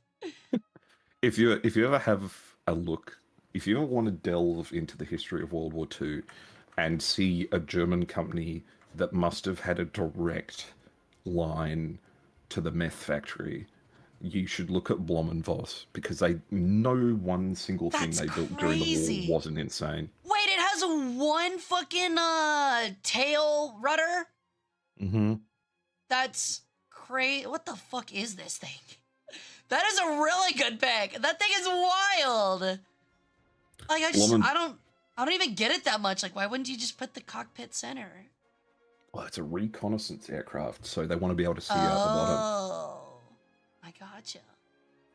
Blom and Voss is the same company that built the BV-238, which is the gigantic seaplane. Right. Yeah, that's a good pick. Everything they built is equally strange and insane. In that case, I guess, sadly, like, I don't know, like, any, like, I don't have any cool pocket picks like that. I mean, there are plenty of weird planes. Like, the Shinden's really fucking weird. Which one's the Shinden? Is that the one with the propeller on the back? Yeah, it's the Japanese J7W1.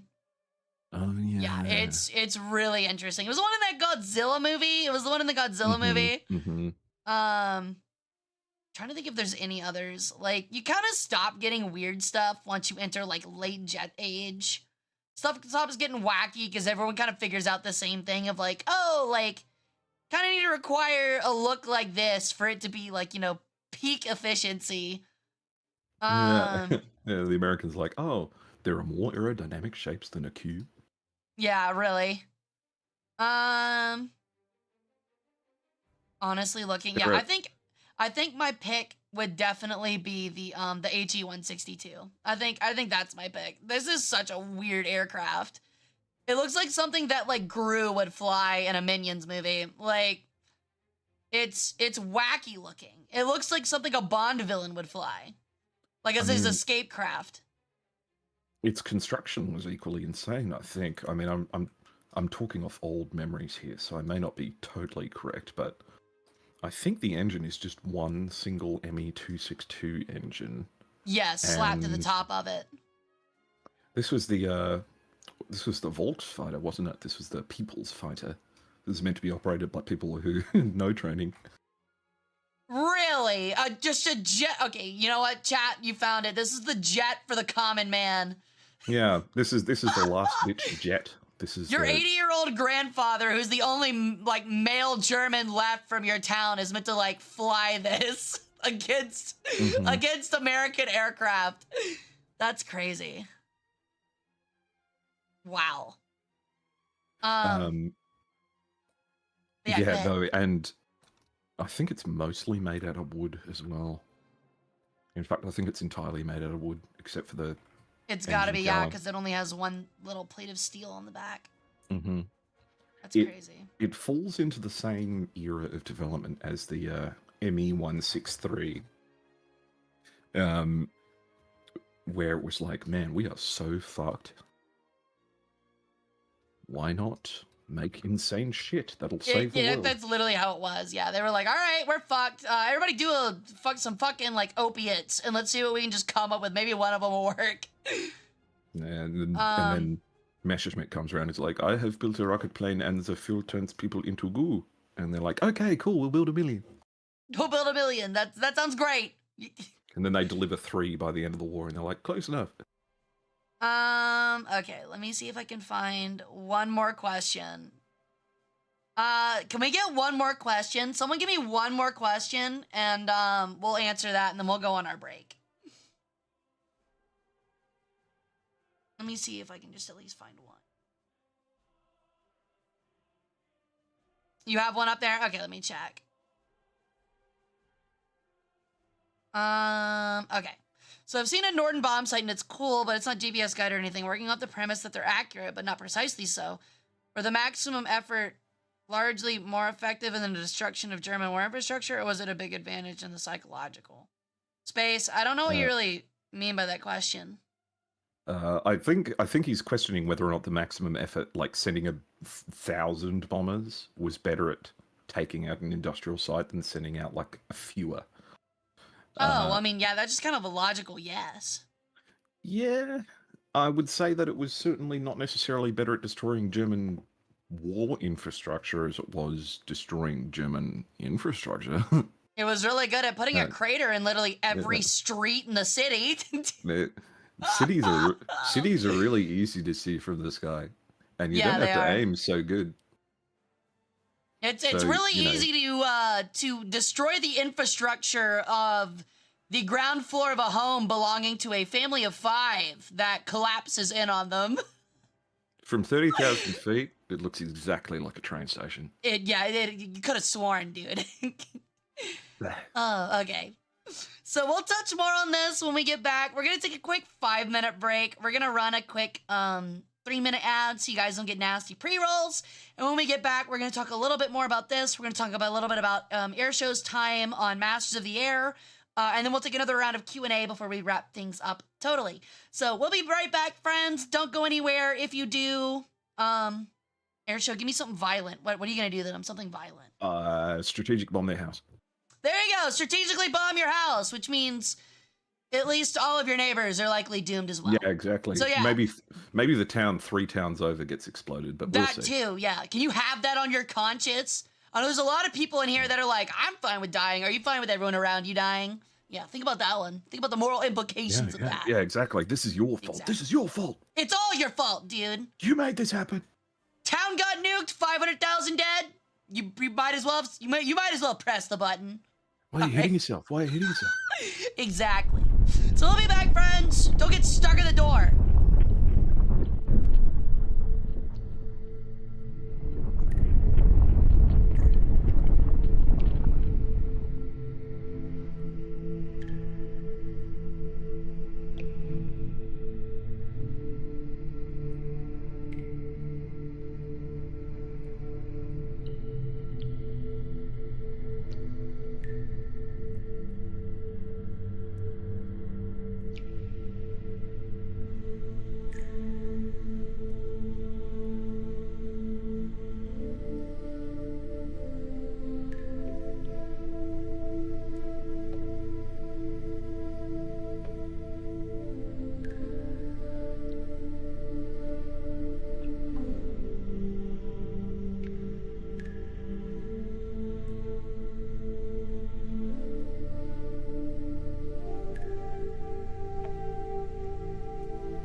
you said we're gonna do some F4 phantoming while we talk about your time. I think you said you had a little bit more to go, so we'll go ahead and do that a little bit more, and then we'll talk about your time on Masters of the Air. I didn't have too much more to conclude from it. In fact, let's say what I have an interesting topics thing here. I have notes. I have written them down. I had an interesting fact. Oh yeah. So this is one that you might not have ever heard of. But it is like World War II air related, and it's something I've told the chat, and I learned about it. I don't know if you ever watched Max Miller's culinary history show, but I learned it through this. So he does like. What, is that the really handsome guy? Yes, it is the very. I love how you know him from that, because that's what everybody else knows him as. Yeah. He's very handsome. Mr. Forearms. Yeah. Yes, he is. His husband is very lucky. Why isn't it me? Why isn't it me? But yes, he's very handsome, and he's very fun and very cool too. I highly suggest his stuff. My favorite recipe of his is emergency steak. Yeah, the emergency steak, yeah. But he had one, I think it was on like a Babe Ruth pie. But essentially, back in the 20s and 30s, Babe Ruth, or Baby Ruth, was emerging as like a popular candy bar, right? Mm-hmm. And the reason they were becoming so popular was, one, because they were tied to or correlated to be tied with Babe Ruth, the baseball player. But the other reason was because they had this advertising campaign where they hired a pilot to go to different major cities, and essentially the pilot would fly low over cities and drop little parachutes of full Babe Ruth bars for kids. Could you imagine? Yeah, I know, right? So the kids would catch these little like parachuting Babe Ruths. They'd be like, holy shit, like, this is my favorite candy bar ever. And he was always assisted by a young man, a kid, who would sit in the second seat of this little, biplane aircraft and tie the parachutes to the candy bars and drop them out the back. That kid that dropped those Babe Ruth bars would go on to fly the Enola Gay when they nuked Japan. Oh my God. No shit. He dropped the ultimate Babe Ruth. He did drop the ultimate Babe Ruth. Like, can you imagine? It even had a parachute and everything. It did. Can you imagine, like, him flying over, like, Hiroshima and being like, all right, this is for you, babe. And he just, like, hits the button. presses a button and a huge chocolate bar drops out the center. And he's like, yeah, I left the wrong one. And then a biplane is just flying away from an exploded city. And he's like, I've made a huge mistake. That was, actually, I don't think does a Babe Ruth have nuts? What is a Babe Ruth? I forget. I've never had one in real life. I think it's like chocolate, caramel, and peanuts. Oh, I see the video. The truth and myth behind Baby Ruth candy bars. Yeah, that's it. Yeah, it's a very interesting video. But yeah, I learned that from that Max Miller episode like a year and a half ago, and I was like, that blew my mind. I was like, all right, I believe that maybe there is fate. Like, that kid literally went from, I'm dropping candy bars, to I'm gonna nuke Japan one day. He's looking at the Babe Ruth and he's like, you know what? This gives me the craziest idea. What if we split an atom? Like this 8-year-old looking at a Babe Ruth bar.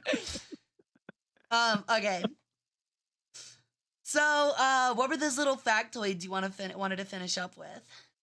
Well, one of the interesting things that happens after Big Week is that Allied casualties in bombing raids switch from the majority of casualties being from fighters to being flak.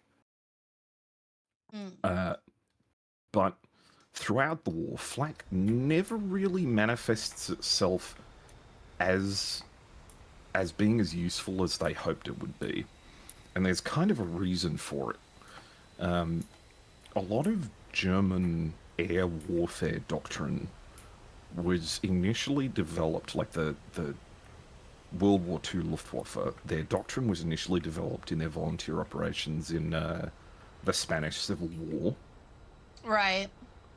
For which a lot of the major players within the Luftwaffe and the German High Command were aware of and kept in the loop of the entire time, including Goering and Hitler himself. And during this time, because it was kind of when planes were still starting to get good, they were okay, but they weren't great. At this particular point in time, flak was actually really effective, like much more effective than they expected. Low caliber and high caliber guns were striking bombers out of the sky non-stop. Right. And it meant that ever since the Spanish Civil War, every time the Germans had this thing, it's like, we're being attacked by more bombers than we can handle, it kind of meant that the response was always like, well, why aren't we building more flak? Because in the Spanish Civil War, more flak worked. But right. it kind of ended up being this sunk cost fallacy where they just continually increased this infinite strain on the German economy of these millions of shells that they require constantly, and guns and gun crews. Weirdly, of which the Pope before this one, I think, was a member of the Hitler Youth, who was a German anti-aircraft gun crew member during his teenage years. Teenage years, experiencing your first kiss, finally able to drink alcohol, shooting down your first B-17 with an 88 flak. Yeah, I know, exactly. I forgot, by the way, that there was a 12.0 F-18, and I was like, why the fuck is there an F-18 in this game? No, it's the crap one. Yeah, it's the one that's not great. Okay. So yeah, that's very interesting. Yeah. But with regards to Masters of the Air, I, up until the end of last year, because I did my undergraduate in theatre and creative writing, and then I did an honours in a specialised subject related to poetry as therapy, and then I did my master's in film editing. And after I finished my master's in film editing, I determined to move to the UK with my partner, who's a German. And work in the film industry over here. And then shortly after arriving, I managed to find myself some work in a post-production house, and have kind of worked in film and television for about 10 years now. Wow. Yeah. And then semi-recently, well, not even semi-recently, it was years ago now. I'm getting my timescales all mixed up. Somewhat recently, I managed to get myself a closer to set role, because I used to work in editing and post-production predominantly.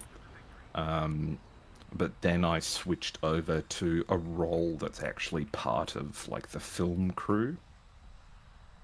And one of the larger shows that I got put on was Masters of the Air. And that ended up being, like, the worst nightmare of my whole life. Working on Masters of the Air was the hardest thing ever.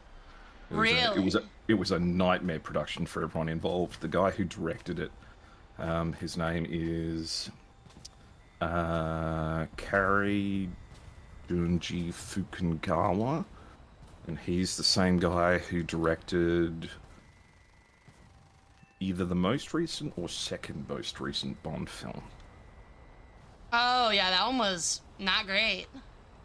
Yeah, and then right as Masters of the Air finished filming, which was like about a year-long process, and it was the biggest production in Europe at the time. I worked like 80-hour weeks for a whole year, just oh my god, focusing on this production. And then right after filming finished, he ended up getting cancelled really badly. Uh-oh. For his behaviour, and ended up kind of stifling the project for a little while and sucking a little bit of the post-production budget out of it, which is why the CGI is a little bit funky. Yeah, there were some moments. Alright, I guess I'm turning back to base. I've almost got an ace. I only got one. It happens. I got 2 sparrows, a gun kill, and an aim or a sidewinder kill. Still got I still got 1 sidewinder left. So let me see if I can get this F-18. But it was a really cool project to work on. They built 2 full-size replica B-17s. One of which had functional engines and could taxi, one of which had stationary engines, and they both had motorized wheel carriages that could drive around the place. So in the close-up scenes where you see the B-17s taxiing around the place, you're usually seeing like the real ones.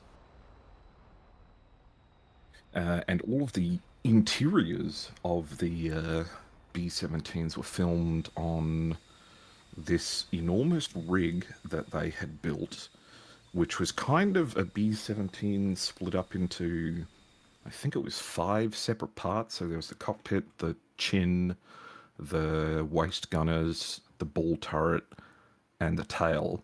And each of these was separated out into a different modular rig that could be placed on top of a hydraulic arm that was in the middle of a stage that's called the volume, which is you might have heard of it being used on The Mandalorian. It's a 360-degree LED wall that you can project video onto.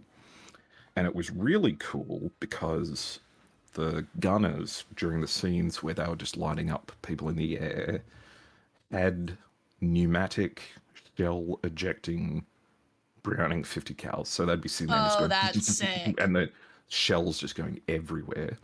And because the walls were LED walls and they knew they were going to replace them in post, they kind of turned the LED walls into a shooting gallery. So the gunners would look at the LED wall and they would see like little 3D planes like flying past them, and they were supposed to track and fire at them like they would have in real life. So the aerial gunnery for the 50 cal scenes is actually really good because they're kind of playing a video game as they do it, with these really cool pneumatic 50 cals. Yeah, that's really sick. That's actually really, really cool. I would love to do something like that, honestly. Tag me in. Yeah, me too. I've worked on all kinds of interesting don't mean to take things. away from the conversation, but I don't know if you noticed, but I got a casual ace last game with 2 gun kills. Yeah, I know. I was like, oh, she says she's good with the F4S. Well, let's see. Oh, okay, let's see a little bit, yeah. But yeah, as you were saying. That was very well done. It's been a long time since I've flown the Phantom in this, but I was flying a Phantom earlier in DCS today. I keep getting told to try it out, but it's a little too much for me. Yeah, I mean, yeah. I thoroughly discourage anyone from trying DCS that would consider the process of learning the complexities of an aircraft in a cumbersome and obtrusive simulation environment. If that ideal doesn't sound inherently exciting and appealing to you, I would suggest you perhaps give it a berth. Yeah, if you don't want to be reading a literal actual manual for about 45 minutes to an hour just to get the plane off the ground, then it might not be for you. Which is crazy, because the idea of reading a manual for 45 minutes to an hour and getting a plane off the ground is my idea of a good date. But, yeah. That probably would have been really sick for me about 10 years ago when I was just out of high school, but my life moves too fast now. I don't have an hour for that.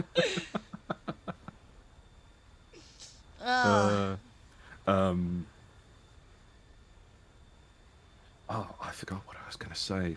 I do love we were the talking F4, about Masters of the Air. I've worked on a bunch of films in a bunch of different capacities. The thing that's coming out at the moment, do you like Star Wars? In a bit, yeah, I wouldn't say I'm like a massive like Star Wars head, but it's enjoyable. One of the things that was like, I kindly finally ticked it off my list. I was like, finally, okay, I can say that I've done that. Was I got to work on a Star Wars project. I worked on Andor Season 2. Oh, that's sick. That's really cool. Holy shit. And that was a really special production. All right, now give us the big spoilers. No, I ain't gonna give you shit. I don't want Mickey Mouse kicking down the front door to You're my behind funhouse. me. I'm behind you. You better give it to me or you're getting shot down. Give me your trade secrets. You better shoot me down then. Yeah, but Andor Season 2 is really... Oh! What? My You said hubris! to do it! Yeah, I mean, I deserve that. But what was really special about Andor compared to a lot of other Star Wars projects is that they insisted on all of the sets being real. They didn't want to do any of the LED wall stuff that they do for The Mandalorian or anything else. Or much Right, they just wanted to do like practical effects. Yeah, so I distinctly remember like being late to work because I pulled up to the studio and a semi-trailer truck had jackknifed itself at the roundabout to get into the studio, and it had an X-wing on the back of it. And I was like, okay, I can't get into the office right now because there's an X-wing in the way. And my boss is like, okay, well, let me know when they move it. That is kind of funny because like I went to the Smithsonian in December, and half of it was closed for renovation. But the one thing that really surprised me was that there was like literally an X-wing in there, and I was like, okay, like, how can we possibly spend that? There's a fictional X-wing in the Air and Space Museum. Oh, I shouldn't have disconnected the thing. Hold on. But Andor Season 2 is going to be really good. Probably the best Star Wars has ever been. Yeah, I've heard a lot of good things about it. I wish that I had gotten big into Andor. I just never did for Season 1. I'm really, really bad at watching TV shows. I mean, like, embarrassingly bad. I'll fall in love with a show and watch, like, half of it and then completely forget it exists. I really wish I was better at it, but I'm not. You want to know how Andor got me into trouble? Sure, please. So I'm emailing back and forth production requirements, all that sort of thing, with the production and sending billions of messages.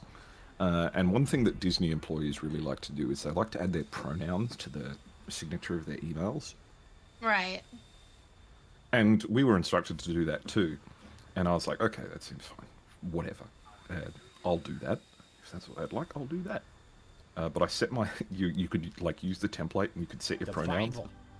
But I set my pronouns to and slash or. The words of the mighty Jimmy? And slash or. So Oh, okay, I get it. Pronouns were just So Andor, right.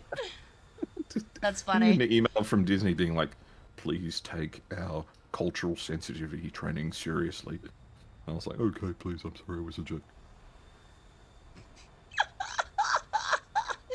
That's funny. So with your oh, go ahead. I'm flipping the script. Feel free. With your curatorial role, you mentioned that sometimes people bring stuff in or you get donations and stuff like that. Yep. Has anything particularly strange shown up? Without revealing any information that you shouldn't. There's some stuff. I don't know, a lot of games, I guess. I really liked it, so. But yeah, I really like the F4. I played a fuck ton of the F4 before like the F15 came out, and then the F15 came out, and I played that, and I was like, this is fun, but I still like my F4 more, so. I think I have like 300 games in it. You know what you should do?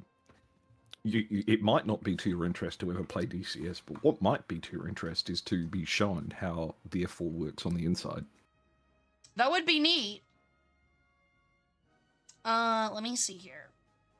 So yeah, I've got 102 deaths and 200 kills in the F4S. So yeah, not terrible, pretty good. Not bad, not great. Yeah. Do you mind if I respond to messages in your chat? No, I don't mind at all. Go ahead. the comment, I would not like to work under authoritarian culture politics like that. In the film industry, it's a bit of a queer thing, pun not intended, that it's so stringent, and it is actually more than anyone else's fault, the Americans, and not in the way that you think. Because there is such a history of bitter, and you saw this 2 or 3 years ago, really bitter and vitriolic fights between the unions and the studios. When it comes to productions, the rules are established for everything. Because the unions and the production houses have fought so many times, there are rules for everything. For how long you can work, for what you can say, for who can talk to you in what way about what, for who's responsible for what, and this and that, and all that sort of thing. So, you talk about the authoritarian culture politics like that. It's not so much as it's authoritarian as it is like it has been established. It has been interrogated and debated and established into union and studio law that these rules are to be followed. So it is a little bit of a reflection of the time, but it's a strange thing. But you learn to navigate it. It's never obtrusive.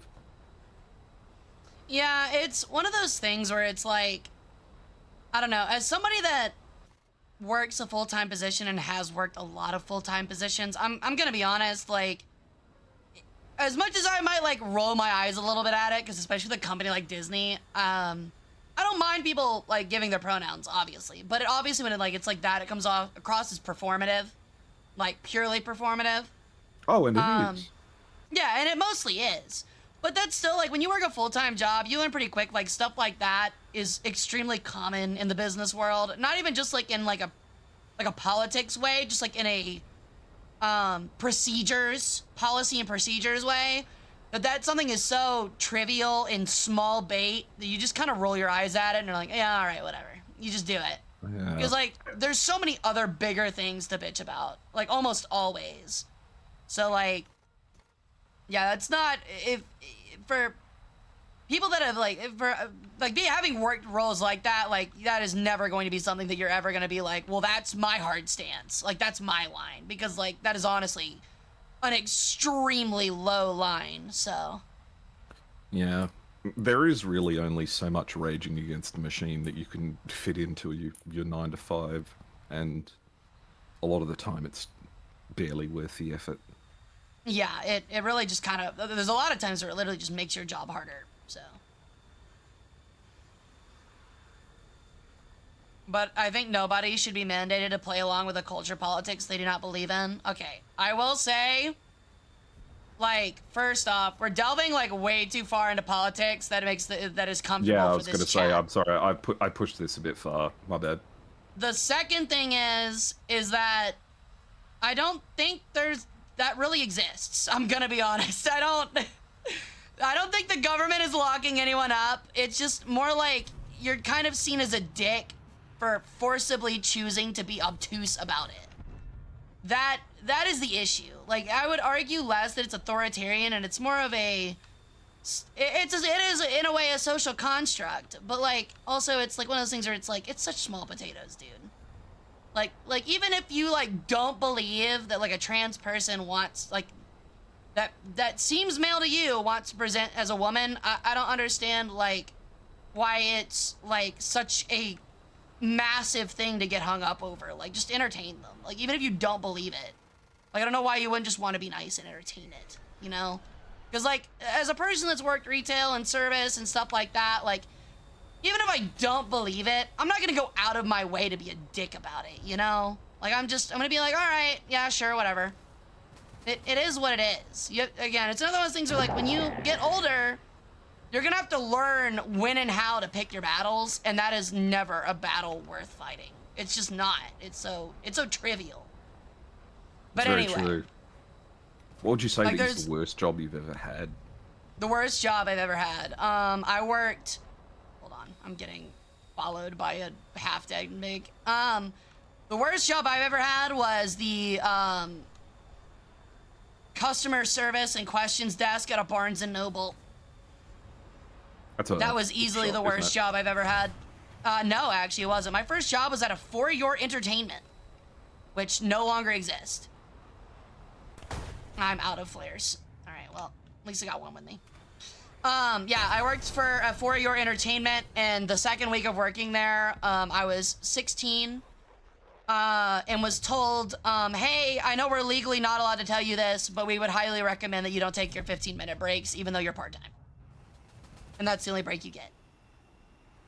And the reason for that was they were horribly understaffed, and the boss was an absolute dickhead. So yeah. But yeah, it would definitely be the Barnes & Noble one. Ain't that always the case? Yeah, it usually is. The Barnes & Noble one was dick, because, like, you stood at a shitty little circular, like, question kiosk, and you just stood there. And, like, what was so infuriating about it is you'd have people walk in and be like, I don't know where to find where this book is. And it'd, like, be something that's, like, clearly science fiction, and they know it's science fiction. And it'd be like, there's a massive metal sign right behind you that says science fiction. It's in there. Just go over there. You were just born in the womb to curate, weren't you? I hated it. I hated it so much. And then also, like, what made me finally quit was that my bosses were like, you don't work today. Like, for example, like, say I worked, like, Tuesday, Wednesday, Thursday, right? Like, 5-hour shifts. Mm-hmm. And this was, like, during the summer. They'd be like, okay, even though you're not working on Monday, we have a company, like, a store-wide meeting on Monday at 8 a.m., and you need to be there for that. No, you're not getting paid for it. My God, that's criminal in Europe. And that was the thing where I was like, all right, I am finding my way out. Then, like, we had points where, like, the assistant manager would start getting, like, really petty and, like, make, like, really snide remarks. And so, like, I put in my 2 weeks, and I worked there, like, 2 more days, and the fucking assistant manager gave me another snide remark, and I said, all right, fuck this. I'm just dropping off the face of the earth. You fuckers are never seeing me again. And that is the only job. Yeah, that's the only job I've ever done that to. Every other time I've been incredibly respectful. I've worked hard to the end, even if I hated it. But that was, like, the one job where I was like, all right, you're fucked. I'm gonna fuck you over. And the funniest part is that that was when I was 16, so that was 10 years ago. No, 12 years ago. Actually, Chad, it was 4,084 years ago. But anyway. I remember I was there. Yeah. But literally, like, 3 or 4 years ago, I got a letter in the mail one day, and it was from Barnes & Noble. And I was like, interesting. Never received mail from them before. And it was a $14 check because they had gotten hit with a lawsuit. The entire company of Barnes & Noble for not paying out overtime pay. And even though I only worked there for a month, it happened to be during the period that they were doing it, even though I never worked overtime. So 10 years later, they had to send me a $14 check after I cold quit their ass. That's like the best $14 of your whole life. It was so fucking funny. I was like, that's incredible. I felt so much schadenfreude, like, depositing that shit in my bank account and then spending it on cheap ass McDonald's. Yeah, but it must have tasted really good. Also, why isn't this match ending? I want this match to end. They've got one guy hiding. Yeah, they've got one guy that's bombing. Ooh. That's one way to end it for you. What was your worst job? By far, working in a call center. I worked in a call center for a magazine that sold used cars. Oh my fucking God. And we would cold call people who had listed their cars on free websites and like try and convince them to pay to advertise on our magazine. And it was like, I knew that no one bought this magazine. I knew no one bought used cars from this magazine. I knew this magazine sucked. It's literally the worst of both worlds. You're a call center and you're doing automobile sales. Exactly. That's crazy. And then I got fired after they like pulled up my call logs. And they were like, hey man, you've been calling your own mobile phone 300 times a day. And making no sales. Like, what's up? And I'm like, oh, you got me. I don't want to work here. I don't blame you at all, dude. I worked in what was essentially like an upgraded call center like 2 jobs before this one, and I quit for the same reason. Because like they were like, I'd get in at 8 a.m. and it was nationwide stuff. And they'd be like, so it was for a bank, and it was like every time someone opens an account online and you like complete it, you have to give them a phone call and congratulate them on opening a bank account. Like the worst thing ever. And so not only would I have to open it and upsell. Yeah, no, not even upsell, because it was a credit union. So like we were not allowed to upsell because we're a credit union. So it was just literally purely to call to congratulate them. And what was so frustrating about it is that like I would open like 40, 50 accounts a day. And I'd have a quota that sometimes I would miss because I had to make those phone calls that they were forcing me to make. Completely just for no reason. And then also, we'd have people like open one in like California the night before, and I'd have to call them. So for me, it would be 8 a.m. For them, it would be 6 in the goddamn morning. And I was forced to call them and wake them up on a Tuesday before they had work. Oh my God. And be like, and like, you'd know it'd be bad because they'd wake up and be like, well, huh, what the fuck? And you'd be like, good morning! Thank you for opening your bank account with us. And they're like, you fucking piece of shit. And then hang up. And I'm like, oh my fucking God. Like, believe me, I am well aware. What you needed hated to that do is job. you needed to call your own mobile phone over and over again. Well, that's the thing, is that I also had call logs, and like every fucking week they'd hammer it in. Like, we look at your fucking call logs every week. We look at least one recorded fucking phone interaction you have per month and grade you on it. I'm constantly looking over the cubicle to make sure you're not on your phone. My boss's boss sits behind you and is doing the exact same thing, looking over your shoulder. So like, I was an anxiety-ridden wreck every single day I worked there. And it was like that's the worst. Yeah, it was like Office Space with like panic attacks. And I was like, I'm gonna fucking go postal in this place if I don't quit. So I quit. And then I started VTubing. So yeah. Terrible job. Still not as bad as the Barnes & Noble one, but terrible job. But yeah, I think the question you were leading up to this that I never answered was for the curator stuff. Like, what was the most interesting thing that somebody's brought in so far?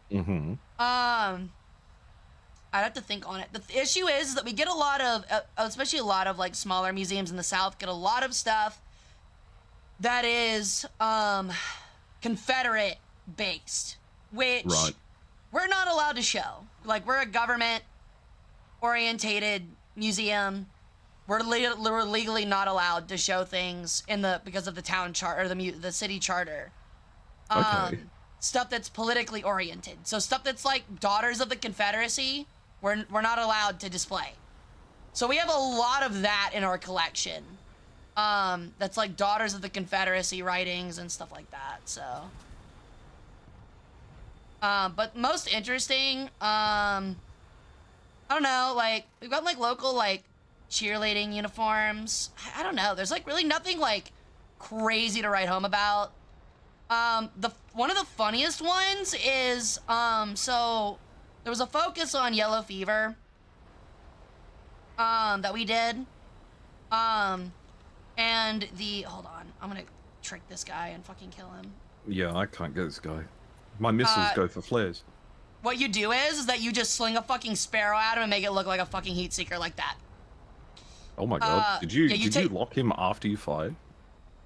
No, you just hold the lock. Like, if your radar lock goes for flares, just don't break it. It'll still hit them. But what you do is you turn your radar off Doppler and just sling a fucking sparrow at their ass, and they think it's a heat seeker, and it kills them almost every time. Thank you for the follow, Wrath of Fire. Welcome into the cult. So yeah, that's a little trick I learned with early sparrows. But as for that, like, the weirdest thing, like, so during the yellow fever epidemic, kind of the only way that people would get away from it is by quite literally like fleeing the town to like more rural parts, kind of like they did with the bubonic plague. And during this time, you had a very strong sense of community. And what happened is that in the newspaper, because we have a lot of collections of the newspaper, you'd have people that would shit talk in the newspaper publicly the people that fled out of fear for like not committing to the community and like sticking to help and take care of the sick and stuff like that. So there was that, but also in a later edition, there was a guy that like fled to a neighboring town and essentially subtweeted that person calling him out, like him and other people like that out, and like was like, well, you're actually a piece of shit for thinking that we're pieces of shit. And it's like, oh my god, they're literally subtweeting one another in the fucking newspaper and arguing about this shit. Oh my god. It was hilarious. And this was Imagine like having to like wait like several weeks for a reply to your hate tweet. Exactly. And this was like 1890s type shit. So like it's old. It's really old. Hold on. VTuber plus War Thunder. Yo, what's up, DTK? How you doing? But yeah, we're also doing a history stream. My guest is Airshow, also a War Thunder VTuber. And while his titties aren't as bodacious as mine, he has really nice exhaust ports. You don't know that. My titties might be huge. My titties might be huge. Don't you assume? Sorry, my bad. Sorry. I didn't mean to do that in the year of our tomb 2025.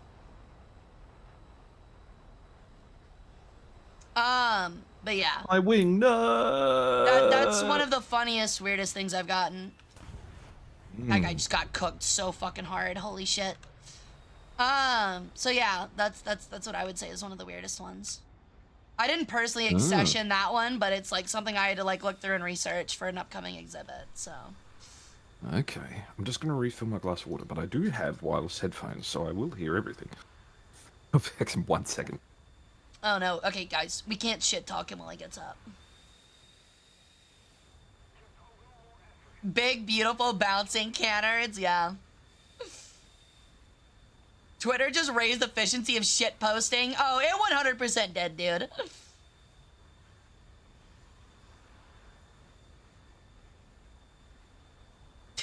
Okay, I just realized who you banned. Holy shit. So, what an amazing first message. I would say Deathheart, you can unban them. Just give them a warning. But like, holy shit, a chatter making a first chat that's just, hello, you have large breasts is crazy. The man hates canards, give him shit all the time for it. I think, shut up about the fucking canards. Garbage backup wings for people who can't build planes right. It's a crutch, it's a crutch.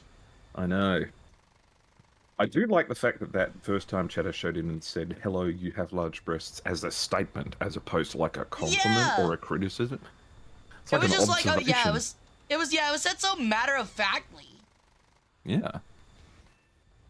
It's very funny. I don't know. And in the VTubing sphere, I feel like the definition of large is skewed.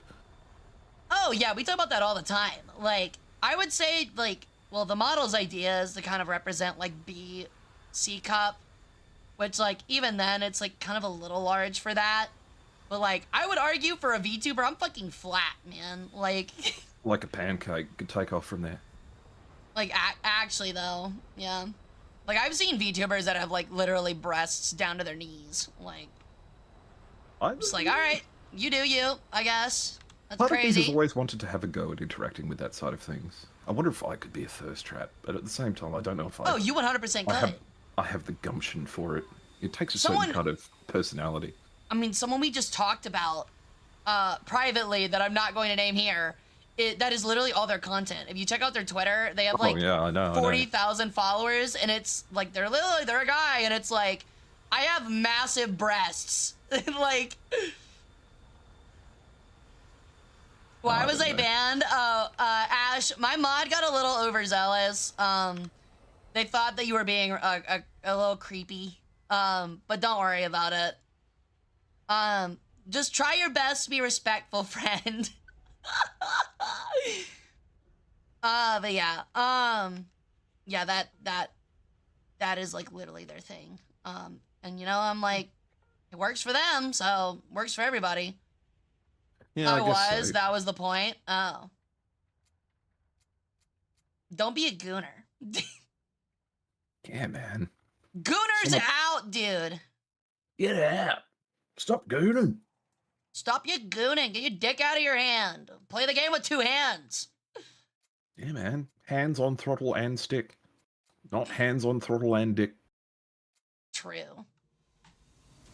Oh, wow. I got 3 kills. I didn't even realize. Okay. So did I. 3 kills and an assist. There you go. Nice. So, do we have, like, any other... Do you have, like, any other questions? I know you said you were, like, kind of curious about the curator stuff, and I don't mind answering them. But I'm also still kind of curated with, like, the writing aspect of it and stuff that I'd like to ask you as well, so... Yeah, go ahead. Oh, I got the Vark. Fuck. The first one or the second one? The second one, the F, the good one. Oh. So now I get to grind all the way down the tree from the PBJ to the A10, so that'll be sick. Oh. But yeah, I was going to ask, like, so you said that, like, you got your degree in, like, theater and, like, script writing, right? Mm-hmm. Yep. How do you navigate that industry to get where you are now, where you're able to, like, screenwrite for, like, big productions, like Master of the Air? Oh, I don't and screenwrite Star for Wars. them. I work in post-production, so more in editing and that sort of thing. The distinct realization, because when I was younger and I was in my teens and stuff like that, I really quite wanted to be an actor, and I did have a bit of success with that sort of thing, but very quickly realized that I can't navigate the social aspect of that kind of job. The celebrityness of it? Well, not even that. To be a successful actor, or, you know, someone like a director or something like that, you have to just be so ruthless. You have to be ruthless. You have to be violently self-interested to the detriment of others, and and you just have to aggressively and enthusiastically promote your own self-interest above anything else. Right. And when you surround yourself with people who are subscribing to that philosophy, and it's a full room of them, you instantly, like, suddenly realize that you're in a room of people who are very hostile and toxic by design. Almost as in it's like self-preservation. They have to break you down, because if they don't, then they have no other metric by which they can compare themselves to you, and their direct comparison of themselves to you directly relates to employability or whatever else. Right. Plus, you know, you're like direct competition, and there's only one role, so. Exactly. And so much of it is ethereal as well, like whether you look right, whether you look... Acting as a skill has... whether, like, it's just kind of based off vibes. Yeah. Exactly. Like, it's ridiculously harsh, but there would be a lot of heartache saved at acting school if there was just someone at the front door that would just, like, put their hand gently on your chest and just be like, "You're not attractive enough to do this." Oh, yeah. And, like, yeah, definitely. Like, tells you to... But in the absence of that, people have to figure it out themselves, and it's a painful process. And I just didn't like it. I didn't like the idea of having to compete so aggressively for something that was meant to be aggressive, meant to be creative. No, I totally get that. So it kind of left me at a bit of an impasse, until someone had made the suggestion that I try applying to a relatively prestigious film school for some reason, and something clicked in my head that, like, maybe editing and, like, being involved in the production aspect of filmmaking will tap into that same kind of creative intent and desire, but in a more structured and cohesive environment, in the sense that everyone's working towards the same thing in teams, as opposed to adversarially against each other. And that's when it kind of clicked. It was like, oh, this is how I can simultaneously be creative. I can work with computers, which I'm really good with, and and I get to like be involved in the creative world at the same time, and then it just became Right. a natural fit after that. But Which is like, working I in, feel like for any industry, that's like a very natural thing to do. Is it's like, all right, well, I don't think I could be the main player, but I'd love to be supporting, like in some way, so I can still be like around. Like, I feel like there's a lot of people where it's like, I guess a prime example would be like an astronaut. It's like a kid goes their whole life being like, I want to be an astronaut, and then they realize like, oh, like I just don't have the gumption or the physicality or the military record to or even become an the astronaut. So opportunity instead, as a I'm gonna whole. work as like a support role for astronauts. Yeah, no, in fact, that's an incredibly apt comparison, I would say. And it's good. But by the same token, working in the film and television industry is, it's almost tribal.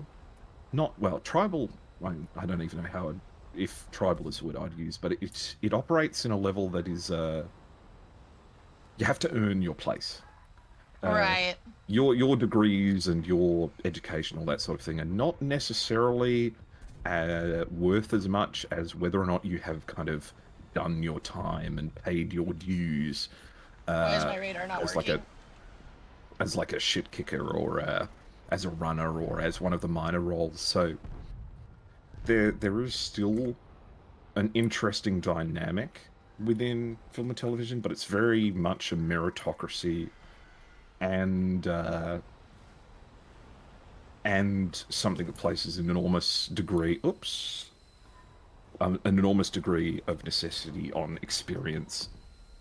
So for the first couple of years working in the industry, it was a real uphill struggle. It was really hard to find any kind of roles. I had to do double extra overtime just so that I would be in the office when the person whose role I wanted to one day have would be in the office, so that I could catch them on a good day and be like, hey, can I come have a look at what you're doing? I've got some free time. Like, can you show me something? And that, Right.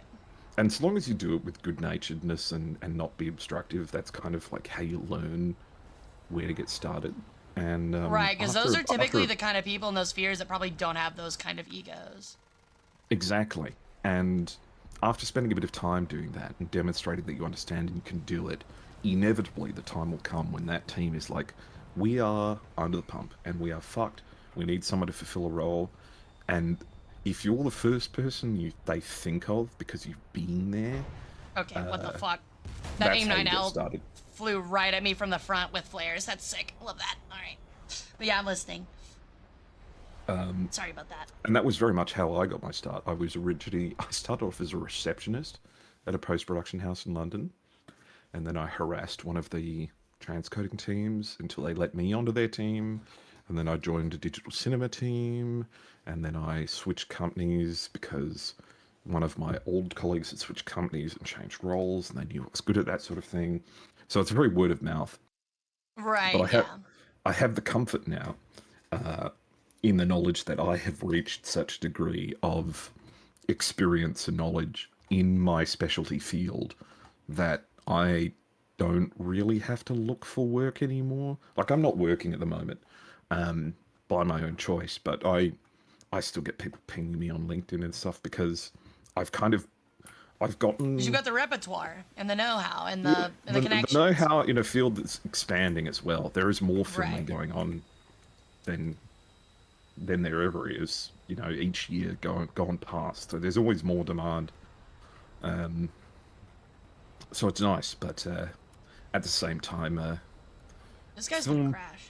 film production is very it's very team oriented, and it becomes very apparent very quickly whether or not you're a team player. Right. And if you're not, you get shit kicked. But if you fit into a team, and even if you're less effective than someone who doesn't fit into the team as well, you will typically be the more desirable person.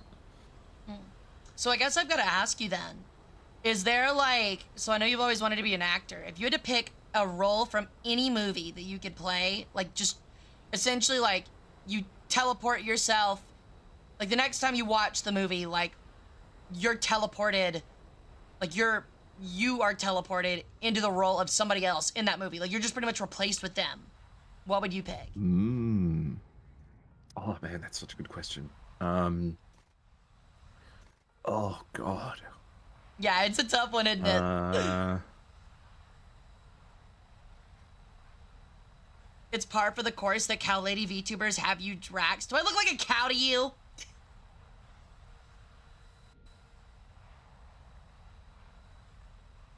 I can't even begin to think. Damn. I got a question to stump you with. Hell yeah. It is kind of a pretty broad question. Because it makes me think of my favorite movies, but part of them being my favorite movies is the fact that I really like the actor is iconic. Yeah. And I'm like, I couldn't take that role. They're better than I am. I'm not even saying like in a way that like you'd do better than them. Just like one that you wish you would have been selected for. Being that experience. Oh look. Yeah. I feel like a non-main character in a Star Wars film would be fun. That would be kind of cool. I was gonna say like, I would take Tom Cruise's role in one of the Mission Impossible movies, but like, I don't really care. That's me saying that when I don't like the Mission Impossible movies. Because like, I think getting to do all those sick fucking stunts, sure, I'd probably shit my pants a couple times, but it'd be really fucking cool. You wanna know something I learned about Tom Cruise? What? My man takes huge shits. Common knowledge within the industry. It's common knowledge that this guy drops massive logs. Like, bathroom destroying shits. And consistently. Sun Tzu did say that! Yeah, like, that's crazy. It's certified. I have at least, like, 3 primary sources, including myself, that Tom Cruise takes huge bathroom destroying shits. Alright guys, Tom Cruise is gonna be on set. I need at least 3 plungers supplied to each bathroom. And one time I couldn't leave work because I had to wait for his helicopter to leave, which was really annoying. That sounds really annoying. It really gives you a sense of like, oh, I'm a peasant and this person's a god. Right, like, yeah. Seeing someone get picked up in a helicopter, and you're just like, oh, no one's here to get me in a helicopter. I have to drive my hatchback home. I guess I would also ask then, like, what is the worst experience, like, with what actor have you, like, had, like, working with one? I never had too much experience with actors. I feel like that sky flash shouldn't have hit me. Yeah. I never had a huge amount of experience with actors directly. I've interacted with some really awful directors. One of which was Carey, who did Masters of the Air. He was terrible. But the thing with the film industry is that there are some roles that are considered like key roles, like the important roles, like the DOP, the director of photography, the lead editor, the lead colorist, all that sort of thing. And every now and then you'll meet one of these incredible, like, elite level people. And it's a total coin flip. Either they'll be down to earth, approachable, nice, fonts of knowledge, fantastic people, or they'll be the scum of the earth and you'll hate them for every second you've ever met them. That whole, like... The most stuck-up person you've ever met in your life. Yeah, like, every stereotype about the like, stereotypical Hollywood elite does come to life one way or another eventually. All right. So we are nearing the end. Do we have any questions about, I guess, like, air shows, expertise or history with, like, the film industry or anything having to do with his presentation and discussion about World War II, Allied strategic bombing, or the Big Week? I am remembering that correctly, right? I have a bird brain, so feel free to correct me if I got that wrong. No, that's absolutely correct. And okay, cool. And it was pretty bird brained on my end as well. So no, you did great. It was really informative, actually. I really enjoyed it. There was a lot of stuff that I didn't know that I learned about it, and that's saying someone that, like, not only has, like, spent time watching, like, all of those World War II documentaries and shows, but also, like, you know, researched it a fair amount too. So like, you did a really, really good job. Thanks. Of course. So do we have any questions as we start to wind down? I have a question for both Hara and Airshow. How does it feel handling the F4 Phantom and DCS and War Thunder? Oh, so this one's like a more War Thunder. My experience with the F4 and Ace combat's really slow and clunky. I will let you know, I really enjoy it. It depends on the F4. The S and the J are fantastic because you get the Agile Eagle package, which makes you very agile. You still fly like a brick, but your first turn's very good if you really good at kicking out your flaps at the start of a turn and then pulling them back and turning on your afterburners towards the end of a turn. So you can actually out-turn a lot. Go ahead. From the DCS versus War Thunder perspective, DCS has a much bigger sensation of inertia. One thing I find in War Thunder is that the planes kind of have their parameters for how they fly and how they interact aerodynamically, but they all almost feel as if they weigh the same. Yeah, Whereas I get that. in DCS, especially when it's fully loaded and full of fuel, the F4 is monstrously heavy to the point where, like, you know how a missile flies, where it's just the propulsion of the engine that's keeping it in the air, and the stabilizers are just there to kind of change its course? The F4 often feels like it's just ballistic, and the wings and elevators are not so much providing lift and flying as they are like the winglets on a missile, just steering the course. rocket. Yeah. Just steering the rocket. Yeah, exactly. I guess the best way to put it is like, if I'm interpreting your words correctly, is that like in War Thunder compared to DCS, like, or in DCS compared to War Thunder, like, planes have momentum when there's weight added to them. It doesn't just like, it's not like War Thunder where it's like, it just increases the value or the time it takes to make a turn. You actually feel your like plane sliding in air because of how much momentum it has on it and how much harder it is to get it to turn and steer and change direction because of that momentum. Is that correct? And yeah, no, you've hit the nail on the head. And also, because War Thunder doesn't do as complex an aerodynamic sim, it's much harder to stall, which is a good thing for a game like War Thunder, because stalling is shit and boring, and you don't want to have your glorious flight end in stalling out and hitting the ground. Right. But in DCS, it's really easy to get the F4 into a situation where it's unrecoverable. Or at least not unrecoverable, but you know that your eventual destination is hitting the ground. Right, yeah, where you're just like, all right, well, I know by the way this goes, typically I just die here. Exactly. Yeah, and recovering from mistakes is really hard in DCS as well. Building speed takes ages. I think, I think a teammate just shot me down. I was an enemy. I got team killed by an F-18.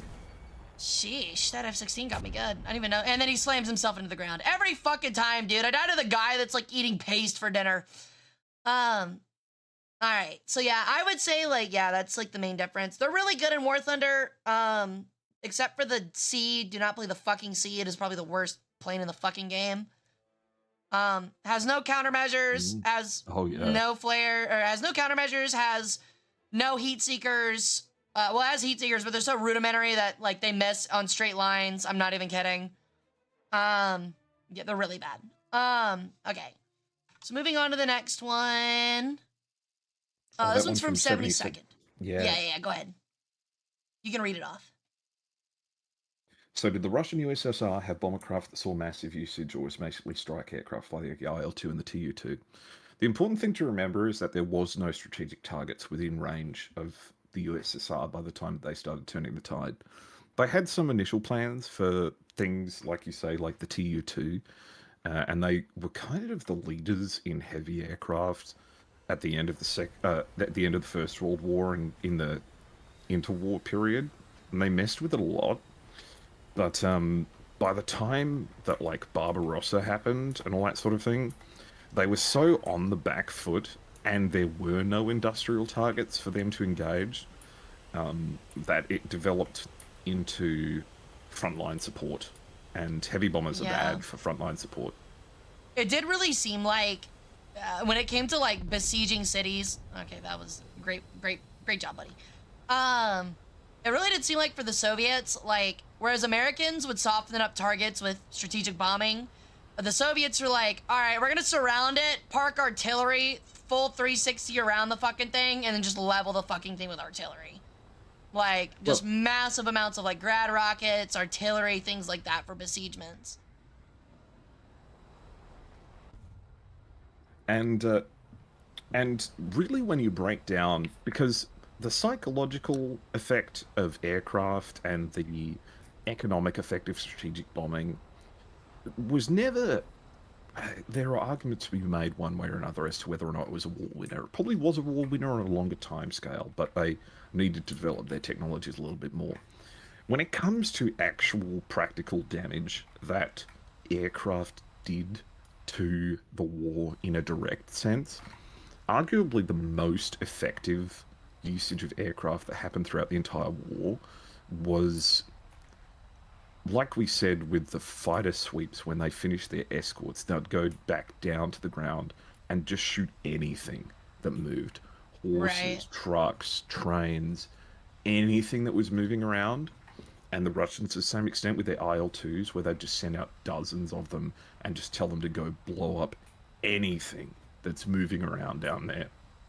Yeah, that kind of strafing and direct interdiction of supply lines and backline routes was arguably the most effective use of aircraft in a direct role during the war. Right. Yeah, that's what I was going to add, was that, like, the big things were strafing supply routes, 1,000%. That was way more important, because, like, yes, it's nice to think that, like, we're going to, like, destroy it at the source so that they can't even make the item. But in reality, it actually does way more hurt when you just knock out, like, just supply transportation. Like, it's like an Occam's razor kind of thing. It's like the simpler, easier, and better thing to do. The just because it's so much easier to catch. Well. Right, and that's why the Mosquito, I believe, the British Mosquito, ended up being one of the most prominent aircraft of World War II, was just because of its ability to consistently knock out supply lines like that, and how effective it was at it. It's very true. And what was the other thing I was going to bring up? Yeah, you hear stories about, like, the German perspective on D-Day, and there are just so many fighters trolling around the place that they don't even want to move during the day. Like, they're so shit scared of the fact that they're just... Okay, sorry. This is one of the things that annoys me about, like, top tier, is that I have 5 teammates around me, and an F-16 is still able to unknowingly get on my tail and shove an AIM-9M up my ass. That is so frustrating. Why is nobody knocking him down? Okay, sorry about that, as you were saying. No, that's okay. You hear first-hand reports of, like, German soldiers during D-Day and all that sort of thing, and they talk about how the fact that they just, like, they can't move during the day. There are so many aircraft just everywhere. Ostensibly, they're doing cap. They're preventing German aircraft from getting around. But while they're doing that, they're just shooting everything. And they just can't move around. And, you know, the cost of losing one horse and cart extrapolated out to 1,000-fold is certainly enough to put a real dent in your ability to respond to anything. Right, yeah, it does. So, another question. Whoops. Well, Nidus asks, this one's kind of quick. Do you think taking the gun off the F4 was a good idea? No, it was a terrible idea. Fucking awful idea. The reason that happened is because America wanted to push the envelope a little too quickly. They were correct entirely in their assumption that the next way to fight in the air would be missile-led. Completely correct. Absolutely correct on that. They were way ahead of their time.